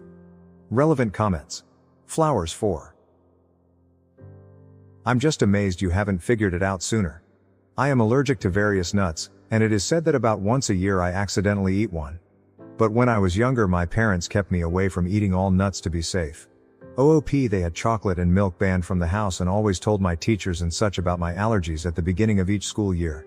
I also had to keep an EpiPen in my car starting after I got my license, just in case something bad happened. I didn't have any reason to doubt them until a few months ago when it all came crashing down. adds about her parents. My mom and dad are two peas in a pod and they are best friends. If she's a narcissist, then I'm 100% positive he is one too. I can't afford an allergy test, but at least I know I'm not going to die from chocolate anymore. I don't think I'll be able to pretend that I forgot about the party because it was so hurtful that she tried to lie to me about it. I don't ever want to speak to her again. She doesn't even remember my birthdays and she's my mom. I'll check out the subreddit. Thanks. Update. It's been a while, but I felt the need to update because my mom purchased a one-way ticket to Crazy Town after I made my first post. To summarize what I have found out since my last post. I am not allergic to chocolate. Chocolate is amazing and I am now addicted to the chocolate waterfall at Golden Corral. I am not allergic to milk. I am mildly lactose intolerant, but I was always told it was an allergy to a protein in the milk. I can drink Lactaid with no issues. I had an allergy test done and it confirmed that I'm not allergic to anything except for pollen and some animal dander. My mother is a psycho. After I made my original post, I decided that I was going to cut contact with my parents except through email. My mom called me over 1,000 times the first week and I eventually had to get a new phone and simply stopped answering the old phone and let the battery in it die. To put this in perspective, she used to call me 2-3 times a week and this sudden increase was pure insanity. Since my mom knew where my dorm room was located on campus, I requested to be moved into one of the more private dorm buildings because I was concerned for my privacy. I didn't tell anyone except my college friends about the move and I had thought that everything would be fine. Everything was fine for a few weeks, until I got a call from one of the adjunct professors to help tutor one of the new students. My school has a master tutor list and any student can call the tutors and arrange for help for free. US tutors are paid by the school. I told the adjunct that I would meet the student in the library in a few and grabbed my books and walked over to the library. Lo and behold, the new student was my mom. My mother decided that she would enroll in classes as a student in order to contact me. When I saw her, I froze and immediately tried to leave the library, but she followed me outside and wouldn't leave me alone. I eventually managed to duck into one of the fraternity apartments and was able to lose her, but she has been basically stalking me on campus ever since. I tried to report her to the school, but the campus police told me that since she never made any threats, that there's nothing I can do. I tried reporting her to the normal police as well, but was told the same thing. My mom has not left me any voicemails, or texts or anything at all that I can use to prove what she's doing. My RA has ensured that my mom is banned from my dorm building, only upperclassmen are allowed and my mom is technically a freshman, but beyond that I'm running out of options. My mom posted on Facebook that she is signing up for the same classes as I need to complete my major next semester. She posted her schedule and we are in one of the same classes. And I don't know what else I can do to stop the crazy. She claims that she didn't do anything to hurt me and that I'm just lying about the chocolate and milk allergies. My aunt had to go out of the country for work and I feel so alone with dealing with all of this. My dad has basically ditched and moved out of my mom's house and I haven't been able to get in contact with him either. Any ideas for how to stop the crazy? TL.ER, my mom lied to me for years and told me I had several food allergies. I caught her in the lie and cut off contact. She is now enrolled in the same classes I need to complete my degree and I don't know what I can do to stop her from stalking me. Relevant comments. OP, replying to a downvoting comment saying to be a mean girl and take charge. OP, I don't think she's physically or financially dangerous, the only way she can hurt me is mentally and emotionally. I've been able to play it off with my friends so far because she is living and breathing the stereotype of the crazy Asian mother. If I can get this meeting arranged, I'm going to drink a carton of chocolate milk. I'm not worried about her because she's always been this crazy. This is just the first time that her anger has been directed at me. How did the mom find OOP's schedule? She found out from the degree catalog they publish each year, the one that lists all the classes you need to graduate. She signed up for one of the 200 level classes I had left and it doesn't need any prereqs at all. She's actually really smart and she somehow managed to test out of a lot of the core classes. She'll be taking Calc 2 next semester. When told to contact the department head or professor and have her mom removed, I'm typing up an email to the department chair now and I'm waiting for a call back from the student affairs office. I've still got the phone, but the police wouldn't even look at it when I tried to tell them about her stalking me. It's an iPhone so it saves all the records of when she tried to call me. Hi there, it's my first time posting here because I was hesitant to give my mom the narcissist label. That being said, I don't really have a better term to describe her behavior and a ton of people pointed me to this subreddit after I posted on our relationships about my mom. To summarize, my mom and dad lied to me and told me I had allergies, chocolate and milk. I believed them for years until I met my estranged aunt and she spilled the beans and revealed the web of lies created by my mother. I decided to go no contact with my parents and my mom snapped and enrolled at my university and was basically stalking me and enrolling in the same classes I need for next semester. I contacted the student affairs department and they arranged a meeting between myself and my mom regarding the stalking. At the meeting, the administrator heard both sides of our stories and pretty much caught my mom in another lie. My mom had her best poker face on and tried to claim that she hadn't contacted me in months. She denied that she had called me repeatedly, denied that she ever tried to get tutoring from me, denied everything she did. She tried to act like she was the victim and that I was just a mean and disrespectful daughter who hated her mom. And that's when I produced my iPhone and showed the administrator the call log from when my mom called me over 1,000 times in a row. This is not an exaggeration. The call log hit quadruple digits. My mom then tried to deny that the number was her cell number, but the administrator looked it up in the student database and it proved she was lying. My mom tried to backtrack, but the damage was done. The administrator made us both sign contracts that said that we each must not contact each other for the remainder of the school year, otherwise we would be suspended from classes. My mom was forced to change her schedule so that she would not be in the same classes as I was in.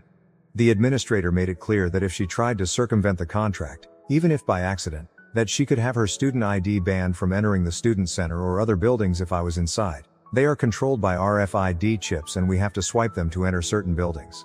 After the meeting ended, I was so happy and I felt free for the first time in weeks.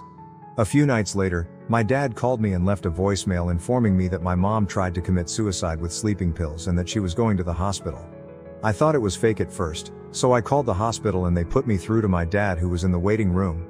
My dad laid into me pretty hard and called me names and stuff about the whole situation and then told me that if I didn't want my mom to die, I shouldn't have made her life miserable. So that's my Thanksgiving vacation and I don't really know what to think or do right now.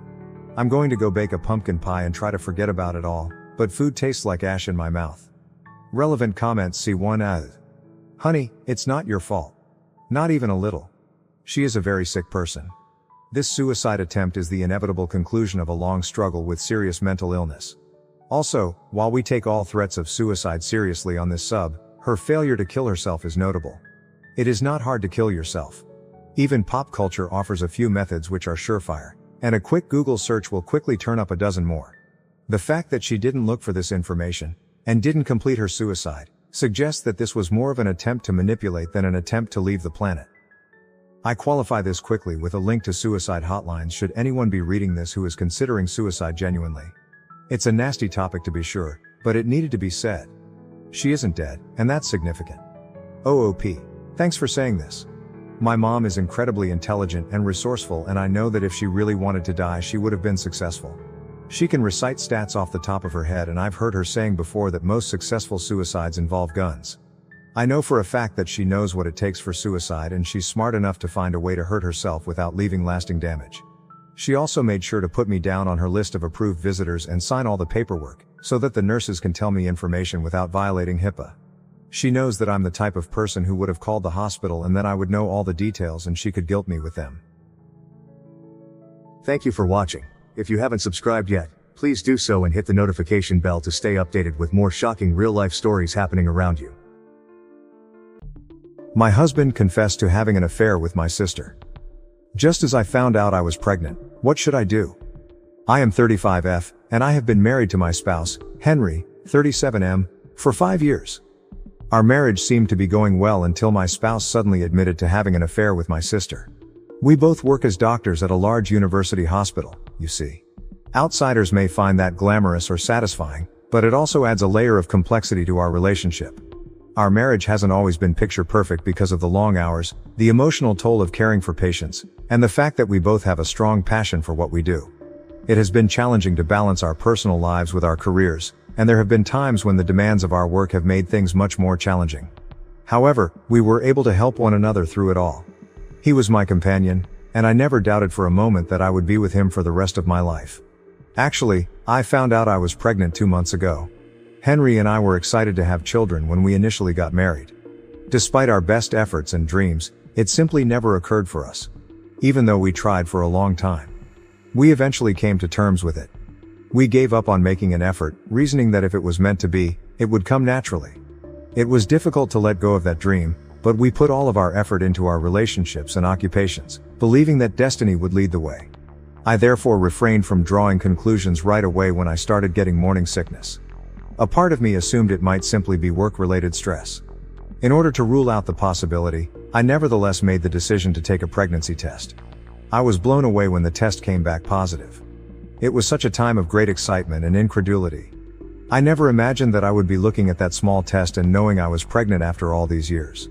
Waves of emotions swept over me, and I had to take a seat to come to terms with the fact that I was pregnant. It was a mixture of wonder and happiness. My first instinct at the time was to tell Henry the news. After everything we'd gone through together, I knew how much this would mean to him. However, he was away at the time for a number of medical conferences. I chose to wait until he came back to tell him in person since this information was too crucial to convey over the phone or in a brief text message. I was aware that witnessing his response firsthand would heighten the significance of the situation. I had everything sorted out just right for the day Henry was due back from his trip. When I received the amazing news that I was expecting, I wanted to make the occasion extra special. I made lunch for us at our favorite restaurant, which we often frequented on special occasions or when we simply needed a little alone time. It was peaceful, comfortable, and stocked with all the foods we both enjoyed, so it was a place that carried many memories for us. As I thought about how this would be the beginning of a new chapter in our life, I tried to picture his reaction when I broke the news to him. However, I could tell right away that something wasn't right when I went to pick him up at the airport. Henry appeared distracted, seemingly absorbed in his thoughts. His greeting was different from his normal one. He didn't give me a warm embrace or show pleasure at seeing me after a long time apart. I could sense the disconnect in his manner, and he hardly even said hello. I attempted to dismiss it, speculating that perhaps he had been affected by the lengthy flights or the pressure of the conference. In an attempt to cheer him up and give us a chance to catch up, I brought up the reservation at our favorite restaurant. To my astonishment, however, he sighed, clearly annoyed, and suggested that we probably just go home and cancel. He sounded abrasive, as though the thought irritated him. I was surprised by his response. Since we didn't have any other important arrangements for the day, I figured that a lovely lunch would be the perfect way to help him relax. I told him that it would be better to have a brief lunch out and then go home because we would most likely wind up ordering takeout anyhow. He nodded curtly and let out an angry groan. Then, as though I hadn't been there, he resumed staring at his phone and distractedly scrolling while I took us to the restaurant. The tension between us was heavy by the time we arrived at the restaurant. Henry didn't say much as we sat down at the table. I questioned him about the conference in an attempt to start a conversation and diffuse the tension. His answers were one-word answers that didn't lead anywhere. They were brief, aloof, and chilly. He was very different from that. Usually, following these excursions, he would tell tales of the individuals he encountered, the thought-provoking discussions he attended, or the novel concepts he discovered. However, he seemed to be keeping something back this time, and I couldn't help but wonder what was actually happening. To be fair, I had observed a minor change in Henry's conduct over the previous few weeks. He had begun to seem aloof before our lunch that day. Although I was a little worried, I dismissed it as the typical stress that comes with being a doctor. At first I didn't give it much thought because our professions are hard and frequently leave us exhausted both physically and psychologically. Because of the demands of our jobs, we had both experienced difficult periods in the past, so I figured this was simply another one. I kept telling myself that after his conference, he would feel better and we would return to our regular routine, and that he would finally open up after things had calmed down. However, I started to feel increasingly nervous as I sat across from him at lunch that day. Seeing him not recognize me and hardly speak. I made an effort to ignore my nervousness though. Even though we were at odds, I was anxious to inform him about the baby since I had waited long enough to do so. I hoped that by telling him about the pregnancy, he would suddenly stop worrying about whatever was hurting him and we could both enjoy this moment that would change our lives. Henry looked up from his plate just as I was getting up the nerve to tell him, just as I was ready to break the best news of our lives. He spoke in a calm, low voice, saying what I never thought I would hear. I have been unfaithful to you. ****. I didn't really pay attention to what he said at first. For a moment I believed I had misheard the clatter of talking and clinking dishes that filled the restaurant. I laughed nervously and said, "To what?" as though he had said something incorrectly. Then he looked me in the eyes, something he hadn't really done all day, and said it again, more clearly this time, in a tone that was almost emotionless. ****. I've been having sex with Emma, your sister. ****. The world around me seemed to stop at that very instant. My face became numb. My sister and my husband were having an affair. Emma. My sister, of all people. I gazed at him, trying to make sense of what he had said. What do you mean? I questioned him again, even though I knew in my heart. Even though I didn't want to believe it, his expression made it obvious. He simply sat there and looked directly at me with such a detached and dispassionate air, as if this were just another truth he was stating, something trivial and unimportant. The man I believed I knew, the man I had loved and trusted for so many years, was nowhere to be seen, and there was no regret. Everything I had known, including our marriage, our relationship, and even my own sister, seemed to be disintegrating before my very eyes, and I had no control over it. I could feel the sting of betrayal in the pit of my breast, and tears started to fill up in my eyes. When did it start? I questioned him in a shaky voice. I had to know. Some part of me hoped that perhaps this was all an error or misunderstanding, but I wasn't sure why. Almost casually, he started telling me about his and Emma's several months of sleeping together. With every syllable, my heart fell deeper. He clarified that it all began when Emma ended her relationship with her previous boyfriend. After the separation, she was inconsolable and had begun visiting our home regularly to get assistance. I can still clearly recall those times. In an effort to support her during such a trying time, I had invited her into our house. I believed we were aiding in her recovery since she was my sister. I had no idea, though, that Henry and Emma were growing closer behind my back in ways I could never have predicted. Yes, they had been friendly from the beginning. At the time, I really recall thinking it was wonderful that my sister and my husband got along so well. Knowing how close our family was to one another comforted me. However, I never imagined they were *that* close, that they were sharing a bed, not even in my worst dreams. The enormity of the betrayal from both of them was too much for me to comprehend. I could feel my surroundings becoming hazy as Henry went on to describe his affair. He was no longer someone I wanted to hear. Nothing made sense. I thought I was about to get sick as my stomach rumbled. I snatched my keys from the table and sprang to my feet.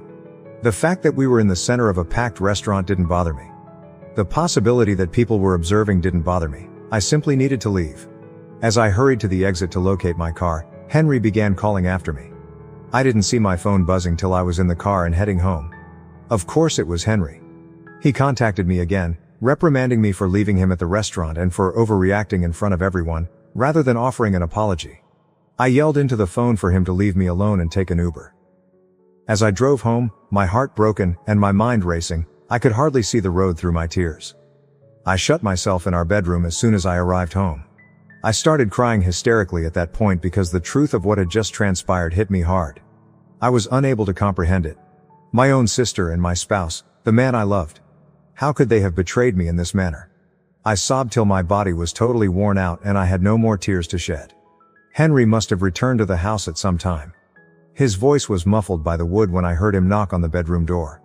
I couldn't stand him. Even though he insisted on talking, I was no longer able to listen to him. I curled up in a ball on the bed, my sobs smearing the pillow, refusing to open the door. I must have slept off at some point, but I'm not sure how long I remained that way.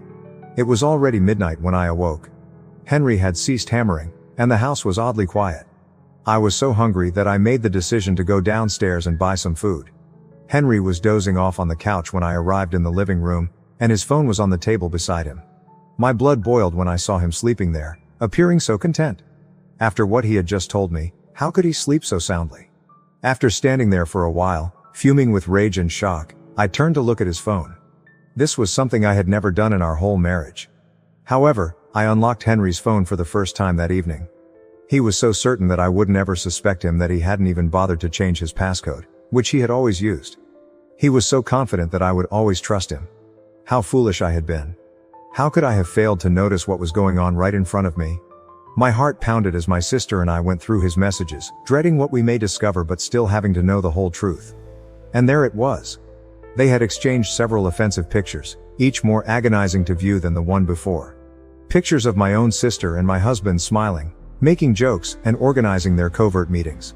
They had even made plans to meet at different hotels while I was totally unaware of it. What broke me the most were Emma's texts. She had written in one of them about how thrilling it was to have sex with him behind my back and how the excitement of lying enhanced their relationship. She even went so far as to claim that it improved the quality of the intercourse. It was unbelievable to me that this was genuine. I had grown up with and trusted my own sister, and she had deceived me in the worst way. And our marriage was so easily ruined by Henry, the man I had promised to be with for the rest of my life. I had to have proof of what I had witnessed, so I snapped pictures of their messages on my own phone while my hands were shaking. I went back upstairs in silence after getting what I needed. I started packing. I was aware that I couldn't live in the same house as Henry. I couldn't bring up this child with a husband who had betrayed me and so severely damaged my trust. In an attempt to keep myself together, I packed a few necessities in a bag, but my hands trembled with each thing I put in and my heart was racing. After finishing, I drove directly to my parents' home, which was located in a different town. My parents were shocked to see me when I got to their house, but I couldn't tell them anything straight away. Fortunately, they didn't ask many questions that evening. I simply told them that I needed to remain with them for a bit.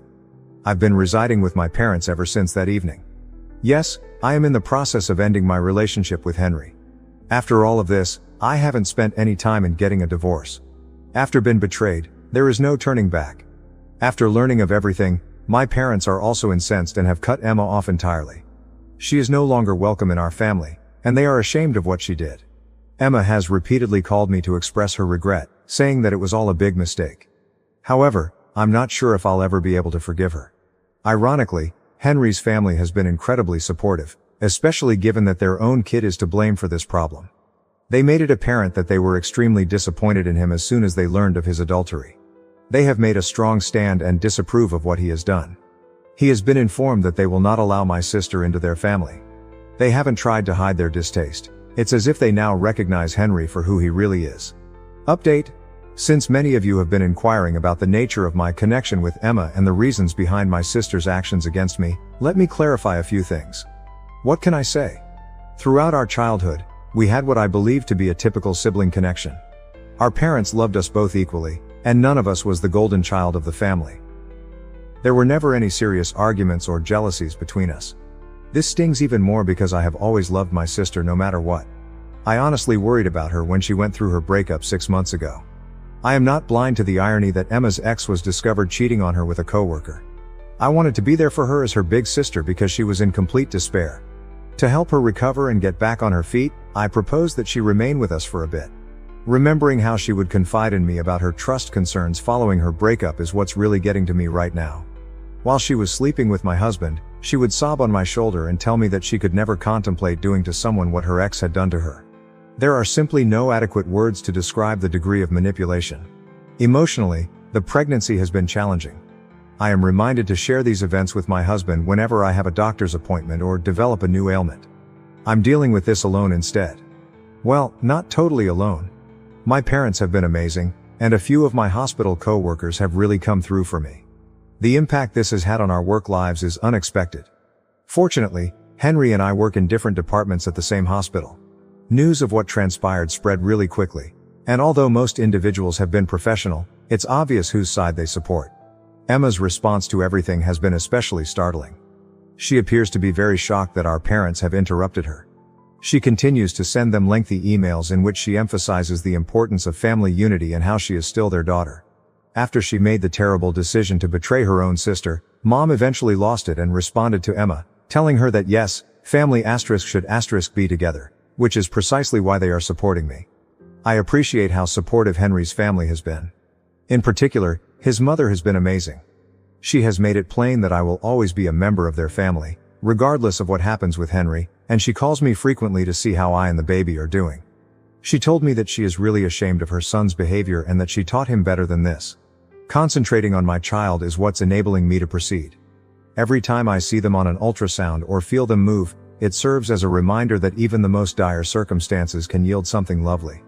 Even though I'm still afraid of becoming a single mother, I know it's preferable to remaining in a marriage with someone who could completely deceive me. After learning about my pregnancy, I'm relieved Emma broke up with Henry. Unfortunately, he lost her as well. The man had the gall to end our marriage in the hopes of getting away with a younger me. Naturally, this does not imply that I will ever forgive Emma, but I am relieved that Henry is now alone. I'm taking each day as it comes for the time being. Despite all the stress, I'm attempting to concentrate on keeping my pregnancy healthy while the divorce proceedings proceed. I'm thankful to everyone who has helped me along the way, and I'm gradually realizing that sometimes the family you select is more resilient than the one you were born into. I have no idea what the future may bring, but I do know that my child and I both deserve better than what Henry and Emma did to us. Update 2. Henry made the decision to visit my parents' house once more in an attempt to make things better, but this time the situation worsened. He began by attempting to persuade me to reconcile. He explained to me that parents must occasionally give up something for their kids. He continued by saying that our child deserved to have 2 parents rather than just one. However, I had had enough of this story. I told him straight out that he didn't even *1* this baby until recently. For heaven's sake, he had wished for me to miscarry. And all of a sudden, he's talking about the value of sacrifice and family. He attempted to change his mind when I threw that in his face, claiming that perhaps he would change his mind after holding the kid. Like all his previous promises, his words were empty. I confronted him directly. He had an affair with my sister. We had almost little possibility of ever reconciling. However, Henry chose to turn the tables on me rather than take accountability. He began to blame me for his affair, claiming that I was constantly preoccupied with work and that I had not shown him affection for months. This was typical Henry. always attempting to place the blame elsewhere and make me feel responsible for his treachery. Before we were married, he was well aware of who I was. Before we met, we had worked together for years, so why was he acting so startled now? He began complaining about Emma at that point. He accused me of failing to recognize that he had been unfaithful to me for months and said that she had failed to support him when he was feeling weak. He seemed to be apologizing to me for not spotting him in the act sooner. By this time, I was furious. I bluntly informed him that he should quit blaming me for his adultery. His own parents, who had sided with me for a reason, were aware that what he had done was unacceptable. Henry sneered, his haughtiness returning, and declared that his parents loved him and would always forgive him. I was unable to contain myself at that point. I was honest with him, telling him that his parents had already chosen to deny him his inheritance and were done with him. Furthermore, our infant was receiving all of that money rather than him. When he realized, I saw his face fall apart. He was speechless for the first time since it all started. In a moment, his typical self-assurance and smugness disappeared. To be honest, I did get a sense of fulfillment from seeing him consider the repercussions of his behavior. He began screaming at me, calling me nasty and vile for ruining his life and expressing his regret that he had cheated on me earlier. Since this whole argument was becoming meaningless, I simply shook my head and requested him to go. Henry then became quite near to me and began yelling, which really unnerved me. At this time my parents, who had attempted to keep me in the other room, heard Henry's loud statements and came out to see how I was doing. My dad quickly came over and yanked Henry away when he realized that he was only inches from my face and that I was flinching. I saw my father strike Henry across the face. At first, Henry was confused and unable to comprehend what had just transpired. Then my dad, who was much taller than him, took hold of his collar, pulled him out, and pushed him out the door. I heard my father threatening him aloud that it would be his last day on earth if he ever revealed his face to us again. Henry has been completely silent for days after that. I suppose everything has really shook him up. Now that he hasn't texted or called, I can finally relax. I'm so appreciative that my father defended me, and I'm eager to get a divorce from this awful man and permanently end this phase of my life. Update 3. My previous update was 8 months ago. For those who have been following my journey, I just wanted to let you know how things are doing. Regarding my pregnancy, my daughter is doing well after I gave birth. In addition to continuing to see me, Henry's parents have established a trust fund for her. They have cut Henry off from the family and don't want anything to do with him. I have full custody of my child and have finally achieved the divorce I desired. For the time being, Henry's only duty is to pay child support. He paid a large amount of alimony because of his affair, but he didn't argue with me about anything during the divorce process. Henry made an effort to portray himself as a changed guy who merited partial custody during the custody proceedings. The judge, however, was unimpressed when his own parents testified about his actions and offered proof of his early rejection of the pregnancy, including his terrible yearning for a miscarriage. The best gift Emma could have given me after everything she did for me is that, although she still occasionally texts me, she hasn't disturbed me much overall. She attempted to get in touch with someone last month via a common friend, stating that she was interested in seeing her niece. I quickly shut that down. Despite being the biological aunt of my kid, she forfeited her right to participate in our lives when she decided to have an affair with my husband. The actual birth was a touching event. In fact, my mother and Henry's mother were in the delivery room with me. She swore to make sure her granddaughter would always know she was loved, despite her father's actions, and it was a wonderful moment as she held her for the first time. By making frequent visits and being the kind of grandma every child deserves, she has fulfilled her commitment. The most lovely thing that has emerged from this entire catastrophe is my kid. Fortunately, she doesn't look much like Henry, and she has my eyes. Every significant event, like her first giggle or grin, serves as a reminder that leaving was the right choice. Sharing these priceless moments with someone who had so severely betrayed me was unthinkable. Henry's parents have provided him with more than enough financial assistance. In addition to creating the trust fund, they have insisted on paying for all of my medical bills and assisting me in starting a college fund. Their grandchild should never have to rely on Henry for anything, they stated. Regarding Henry, he hasn't been around much, which is just how I want it. Beyond that, he hasn't shown much desire in being a father. He pays his child support on time, most likely because his parents are looking. He has reportedly been attempting to get back together with Emma, but she has reportedly moved to a different state and doesn't want to interact with him, according to mutual friends. Throughout it all, my parents have been my pillars of support. My dad, who has never been very emotional, becomes very mushy with his granddaughter, and they have assisted me in setting up a lovely nursery. Even after going through such betrayal, it is consoling to realize how much love is all around us. Considering everything that has transpired, I genuinely believe that I'm in a better place now. Though it no longer defines me, the betrayal still stings when I consider it. I'm not merely a woman who has had her sister and husband cheat on her.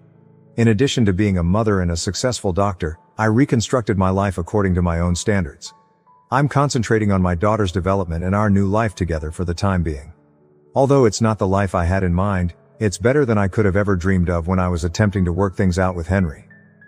Thank you for watching. If you haven't subscribed yet, please do so and hit the notification bell to stay updated with more shocking real-life stories happening around you. Mother gave me up for adoption after Dad died and had an affair with my uncle. Years later, she found me online, pretending to reconnect. My mother recently got in touch with me, a 17-year-old girl, after we hadn't spoken for 10 years. When I was 7 years old, she placed me for adoption, and happily, I was able to locate a family that would adopt me. I will refer to my biological mother as Julia and my adoptive parents as Mom and Dad for the sake of clarity when I describe what transpired. At the age of 20, Julia gave birth to me with my biological father. I was the reason she had to leave college. They were married shortly after my biological father's graduation from school.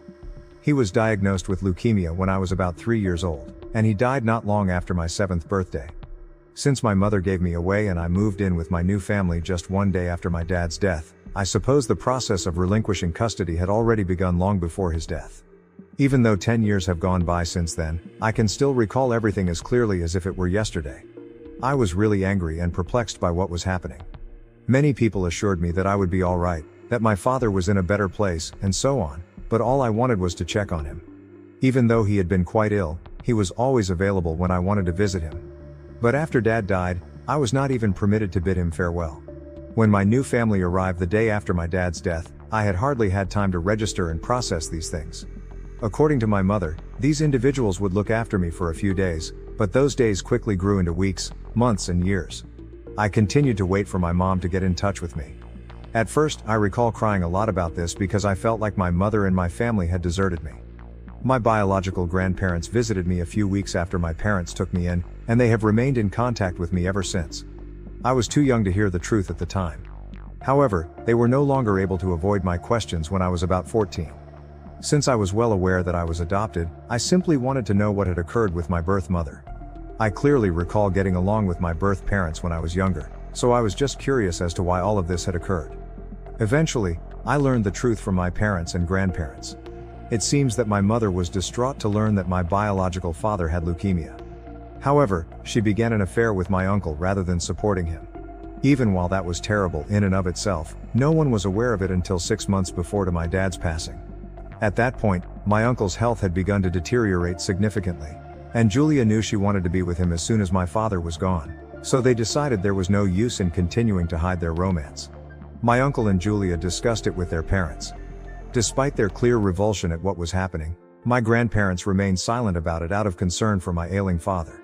They didn't want my father, who was already dealing with a lot, to learn about any of this, and I was too little to comprehend. My uncle and Julia also declared that they were not wanting to raise me and were thinking of placing me for adoption about the same time they told my grandparents about the affair. Despite all of the commotion, Julia was quite clear about what she wanted. She apparently claimed that she didn't even want to be a mother and that she had been far too young when she gave birth to me. Her parents urging that she have me and marry my father was the only reason she felt ready at the time. Her life would have been quite different and she probably wouldn't have done either of those things if her parents hadn't put pressure on her. She didn't want me either, and she was going to place me for adoption since that my father would no longer be involved. They waited until my father died since it was clear that they could not send me away while he was still living. They then gave my parents permission to finally take me in. My predicament astonished even my adoptive parents, but they were only interested in adopting a kid to complete their family because they had been having trouble becoming pregnant again after their first pregnancy and it was too risky for my mom anyhow. My parents informed me they hadn't heard about me from any adoption agencies, even though I know they likely wanted to adopt a much younger child. Since she was formerly acquainted with Julia, it was actually one of my mom's cousins who informed her of my predicament. They realized they had to get me out as soon as they learned about me. They spoke to my mother face to face without the involvement of any agency, and they didn't even give a damn about my age. Even my mother was having trouble finding a willing adopter for a 7-year-old through the agency, so she consented to let them adopt me. 4 months prior to my dad's death, they had a conversation with Julia, and everything was settled a few weeks prior to his passing. Even my parents had assumed that I would likely be staying with Julia for a few days at the very least after my father's death, but she sent me out the very next day. I was quite happy that Julia had chosen to place me for adoption after I learned the reality. People typically choose younger children when adopting, therefore I was fortunate to find such amazing parents. I discovered a truly amazing family. I couldn't be happier because I adore my parents and older brother. Additionally, I have 4 sets of grandparents, so you can only imagine how pampered I've been. After my dad died, no one stayed in contact with my uncle or Julia from my early years. My grandparents had planned his funeral, but they weren't even present. I was there because I was already going through a really perplexing time and it was a very serious scenario. It would be best for me to get used to my new existence, they believed. I expected to feel unwelcome or at least a little sad after learning the truth about why I had been placed for adoption and why Julia had left my life. However, I was primarily relieved that I had met parents who genuinely wanted me and had avoided living with my biological mother. Now that I'm 17 and will be attending college in a few months, I seldom ever give Julia or my uncle or their activities a second thought. But because Julia contacted me on Instagram to ask if I would be open to meeting with her and making amends, I have been thinking about them non-stop for the past several days. It's clearly easy to find me because I have a public account, but I didn't understand why she was contacting me after all these years. I therefore made the decision to find out why she suddenly wanted to patch things up with me before I consented to anything. In a lengthy and sincere message, she expressed her regret for letting go of me and choosing to focus on her life with my uncle rather than her role as a mother, even though a lot of time had gone. She wanted me to know that she was not totally incorrect, even though she acknowledged that it was not her position to insist that I return to her as her daughter. She asserted that her sole error was taking on too much at an early age before fully comprehending the consequences. She was under a lot of strain, which caused her to make numerous poor choices. Despite what my family may have told me, Mom maintained that she never regretted having me. She wanted to make amends with me since she simply wasn't prepared to become a mother. I was fascinated, so after giving it some thought, I chose to say yes. I simply went ahead and met her without telling my parents or grandparents. It wasn't until I met her that I realized she needed my assistance and wasn't only seeking a meeting to patch things up. I should have recognized it sooner, but regrettably, I tend to strive to find the positive aspects of everyone, including Julia. She seemed so friendly and pleasant when we first met for lunch 2 days ago. She attempted to give me her version of events, claiming that her parents had forced her to take care of me, marry my father, and leave college. She simply wasn't prepared for any of it, but she felt pressured by her parents to conform. The news of her husband's condition was the final straw for her to have an affair after she started to feel smothered in her marriage. She claimed that because she thought my uncle was the love of her life, she didn't regret having the affair. She has been happily married to him for the past 8 years and was happy to find him. She broke down in tears as she spoke about my uncle, telling me that part of the reason she had come to me was because their marriage was now in peril. She required my assistance in making amends with both her parents and my father's parents. They cut her off for the past 10 years and didn't want anything to do with her or my uncle after she secretly placed me for adoption. In the past, Julia and my uncle had been okay with this distance, but lately, my uncle had begun to argue with her because he wanted to make up with his parents. After everything that had transpired, he was aware that they would never accept him back. For some reason, he was blaming Julia, thinking that things wouldn't have turned out so badly if she had waited a little longer and not given up on me so quickly. Her only option was to have me speak with my grandparents and persuade them to make amends with her and my uncle. Then perhaps, she reasoned, she could prevent her marriage from disintegrating. She clarified that she and my uncle had been having a lot of arguments over the last few weeks and that this was the only solution she could think of. To be honest, I regret going to meet that woman more than anything else in my life. As she said, she was obviously not present to truly apologize, provide an explanation, or simply make apologies. She was only there because she believed I could help her with her marital problems. I doubt I would want to assist her, even if I could.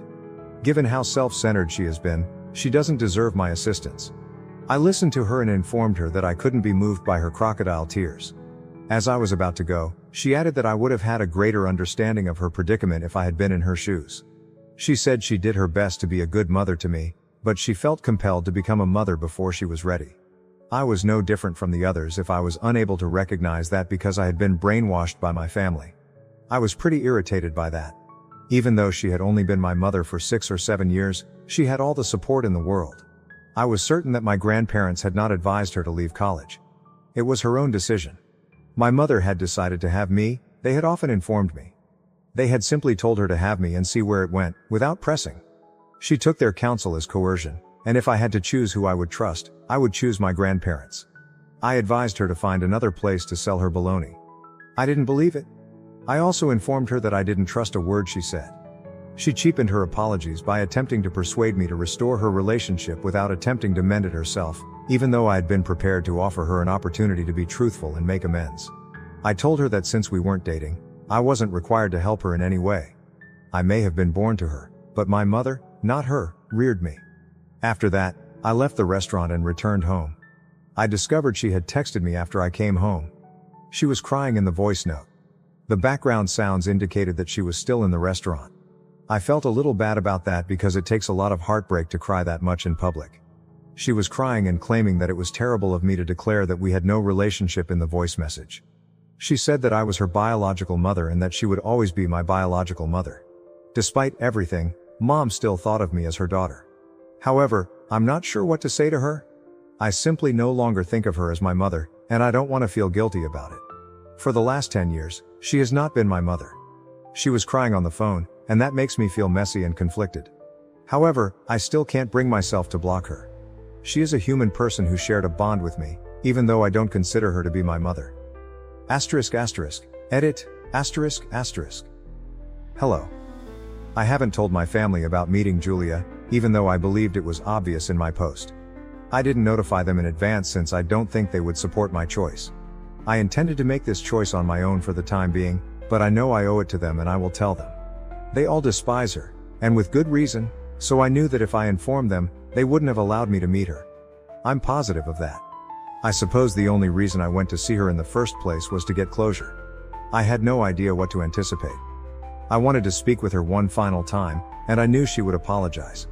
I suppose I wasn't thinking clearly since her reaching out evoked a lot of conflicting feelings in me. In any event, I met her, and it's over now. If I could go back in time, I wouldn't alter my choice. I found the closure I needed. I have no regrets about what I did. Sometimes you have to put everyone else aside and follow your instincts, even if they are incorrect. It's your error at least. First update. At last, I informed my family that I had met Julia. They were quite unhappy about it, as was to be expected. She started sending me texts and calls, requesting that I talk to her again and give her an opportunity to explain herself. I blocked her a few days ago after we met last week. I had no idea what she would say to me, but I no longer wanted to find out. All I needed from her was closure, which I received after our one encounter. She only required my assistance. It's not like she really wanted to talk to me and put things right. After our altercation at the restaurant, I'm very certain that's the only reason she got in touch with me. I knew it was time to tell my family about our encounter, and I didn't want to talk to her again. I therefore sat down with my parents and all of my grandparents today and gave them an explanation of everything. My parents were furious that I had left without telling them who I was meeting and that I hadn't talked to them about it. However, they appeared to comprehend. My grandparents were the ones who were furious with me. I quietly listened to their frequent reprimands because I earned them. I ought to have consulted them first. They were most concerned that, given my mother's propensity for manipulation, she might have attempted to brainwash me or paint them as the bad guys. When they were finished, I told them that I had just met her to get closure. I felt compelled to explain my reasoning, even though I didn't expect everyone to grasp it right now. I just expressed regret for doing it behind their backs. Everyone seemed to be placated when I vowed never to be untruthful with them again. After that, we talked about Julia's motivation for contacting us and her remarks regarding my uncle's desire to make amends with his parents. We all agreed that the matter was more complicated than she was making it out to be. They were probably in difficulty and in need of assistance if she was attempting to coerce me into assisting her in getting back in touch with the family. On the phone and in person, Julia had been truly distraught and had said that her marriage was in peril. My uncle was upset with her, and my grandparents thought she was probably speaking the truth. We chose not to get involved since it wasn't our place, regardless of the truth. The day Julia and my uncle declared their relationship while my father was still unwell, my grandparents made it clear that they no longer regarded them as family. When Julia gave me away without even talking to them or giving me an explanation, it was the last straw. They were just fortunate that my grandparents were permitted to stay in my life by my adoptive parents. In any case, Julia is now blocked by me. I will never speak to her again, no matter what. She has been frantically attempting to get in touch with me, messaging me about how her life and marriage are failing and how much she needs me. I feel bad for not paying attention to her, but really, what does she expect me to do? I couldn't persuade her in-laws or my grandparents to get back together, even if I wanted to assist. I wouldn't want to talk to her either if I were in their shoes. It's quite reasonable for me to break up contact with her at this time. She may make other accounts in an attempt to get in touch with me, but I know that won't work.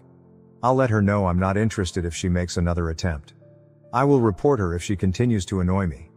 I heard my grandparents discussing possible reasons for my uncle's desire to make amends. They said it might be money problems. We have no idea what they have been up to because no one in the family has been in contact with them. We are aware that they still reside in the same city, but that is all we know. In the past, Julia was a stay-at-home mother, but who knows now? It just serves to highlight how heinous their actions are if my grandparents are correct and Julia and my uncle are attempting to get back together due to financial difficulties. Making contact with a daughter they left behind 10 years ago in order to make amends with their parents in exchange for money. That is among the lowest things in the world. I hope they receive what they are due if that is indeed the case. Second update. Today, Julia contacted me once more. About 10 days ago, I blocked her everywhere. I assumed she had given up after a week of not communicating with me. However, she was able to discover my school's address somehow. I suppose this is the reason we shouldn't post our private information on open sites. The hard way was the lesson learned. Anyway, she appeared out of nowhere today as I was making my way home from school on foot. It took place around 1 block from the school. I typically walk home because I live nearby. She began shouting for me to get into her car as soon as it drew up. I didn't trust her, so I told her I wouldn't be letting her in. I told her that if she attempted to cause trouble, I would yell in the middle of the road and she would be dealt with. She replied that she only wanted to communicate and wasn't here to argue or upset me. She stated that she only wanted to make amends with me and didn't care if I didn't assist her in making amends with her parents. She insisted that she wanted to make amends because our last encounter had gone badly. She claimed that although she was aware that I would believe her statements were false, she sincerely wanted to make amends. Although I could hear the desperation in her voice, I was irritated rather than sorry. I informed her that I didn't want anything to do with her and that she should leave me alone. Her true colors came out once more at that point. She was quite excellent at acting regretfully, so I'm actually proud of myself for not falling for her act the first time. She freaked out as soon as I instructed her to go. She began to curse at me, claiming that although she had made a concerted effort to be courteous, she would make sure to ruin my life if I continued to act in such a manner. She even said I had better guard my back as a threat. To be honest, I thought it was funny. How would she respond? She cursed at me as I continued to walk, and then she drove away, yelling at me as she went. I told my folks about the incident when I arrived home. Everyone convened once more to decide what to do next. We were able to obtain a restraining order since she had threatened me. That was the best course of action, we all agreed. Update 3. My parents requested a restraining order against Julia a few days ago. My uncle finally contacted his folks after she was served. It had to do with money, as we suspected. They have been operating a confectionery for a few years, but it hasn't been doing well, it turns out. They realized that contacting them personally would not help their financial situation. They created this entire act for that reason.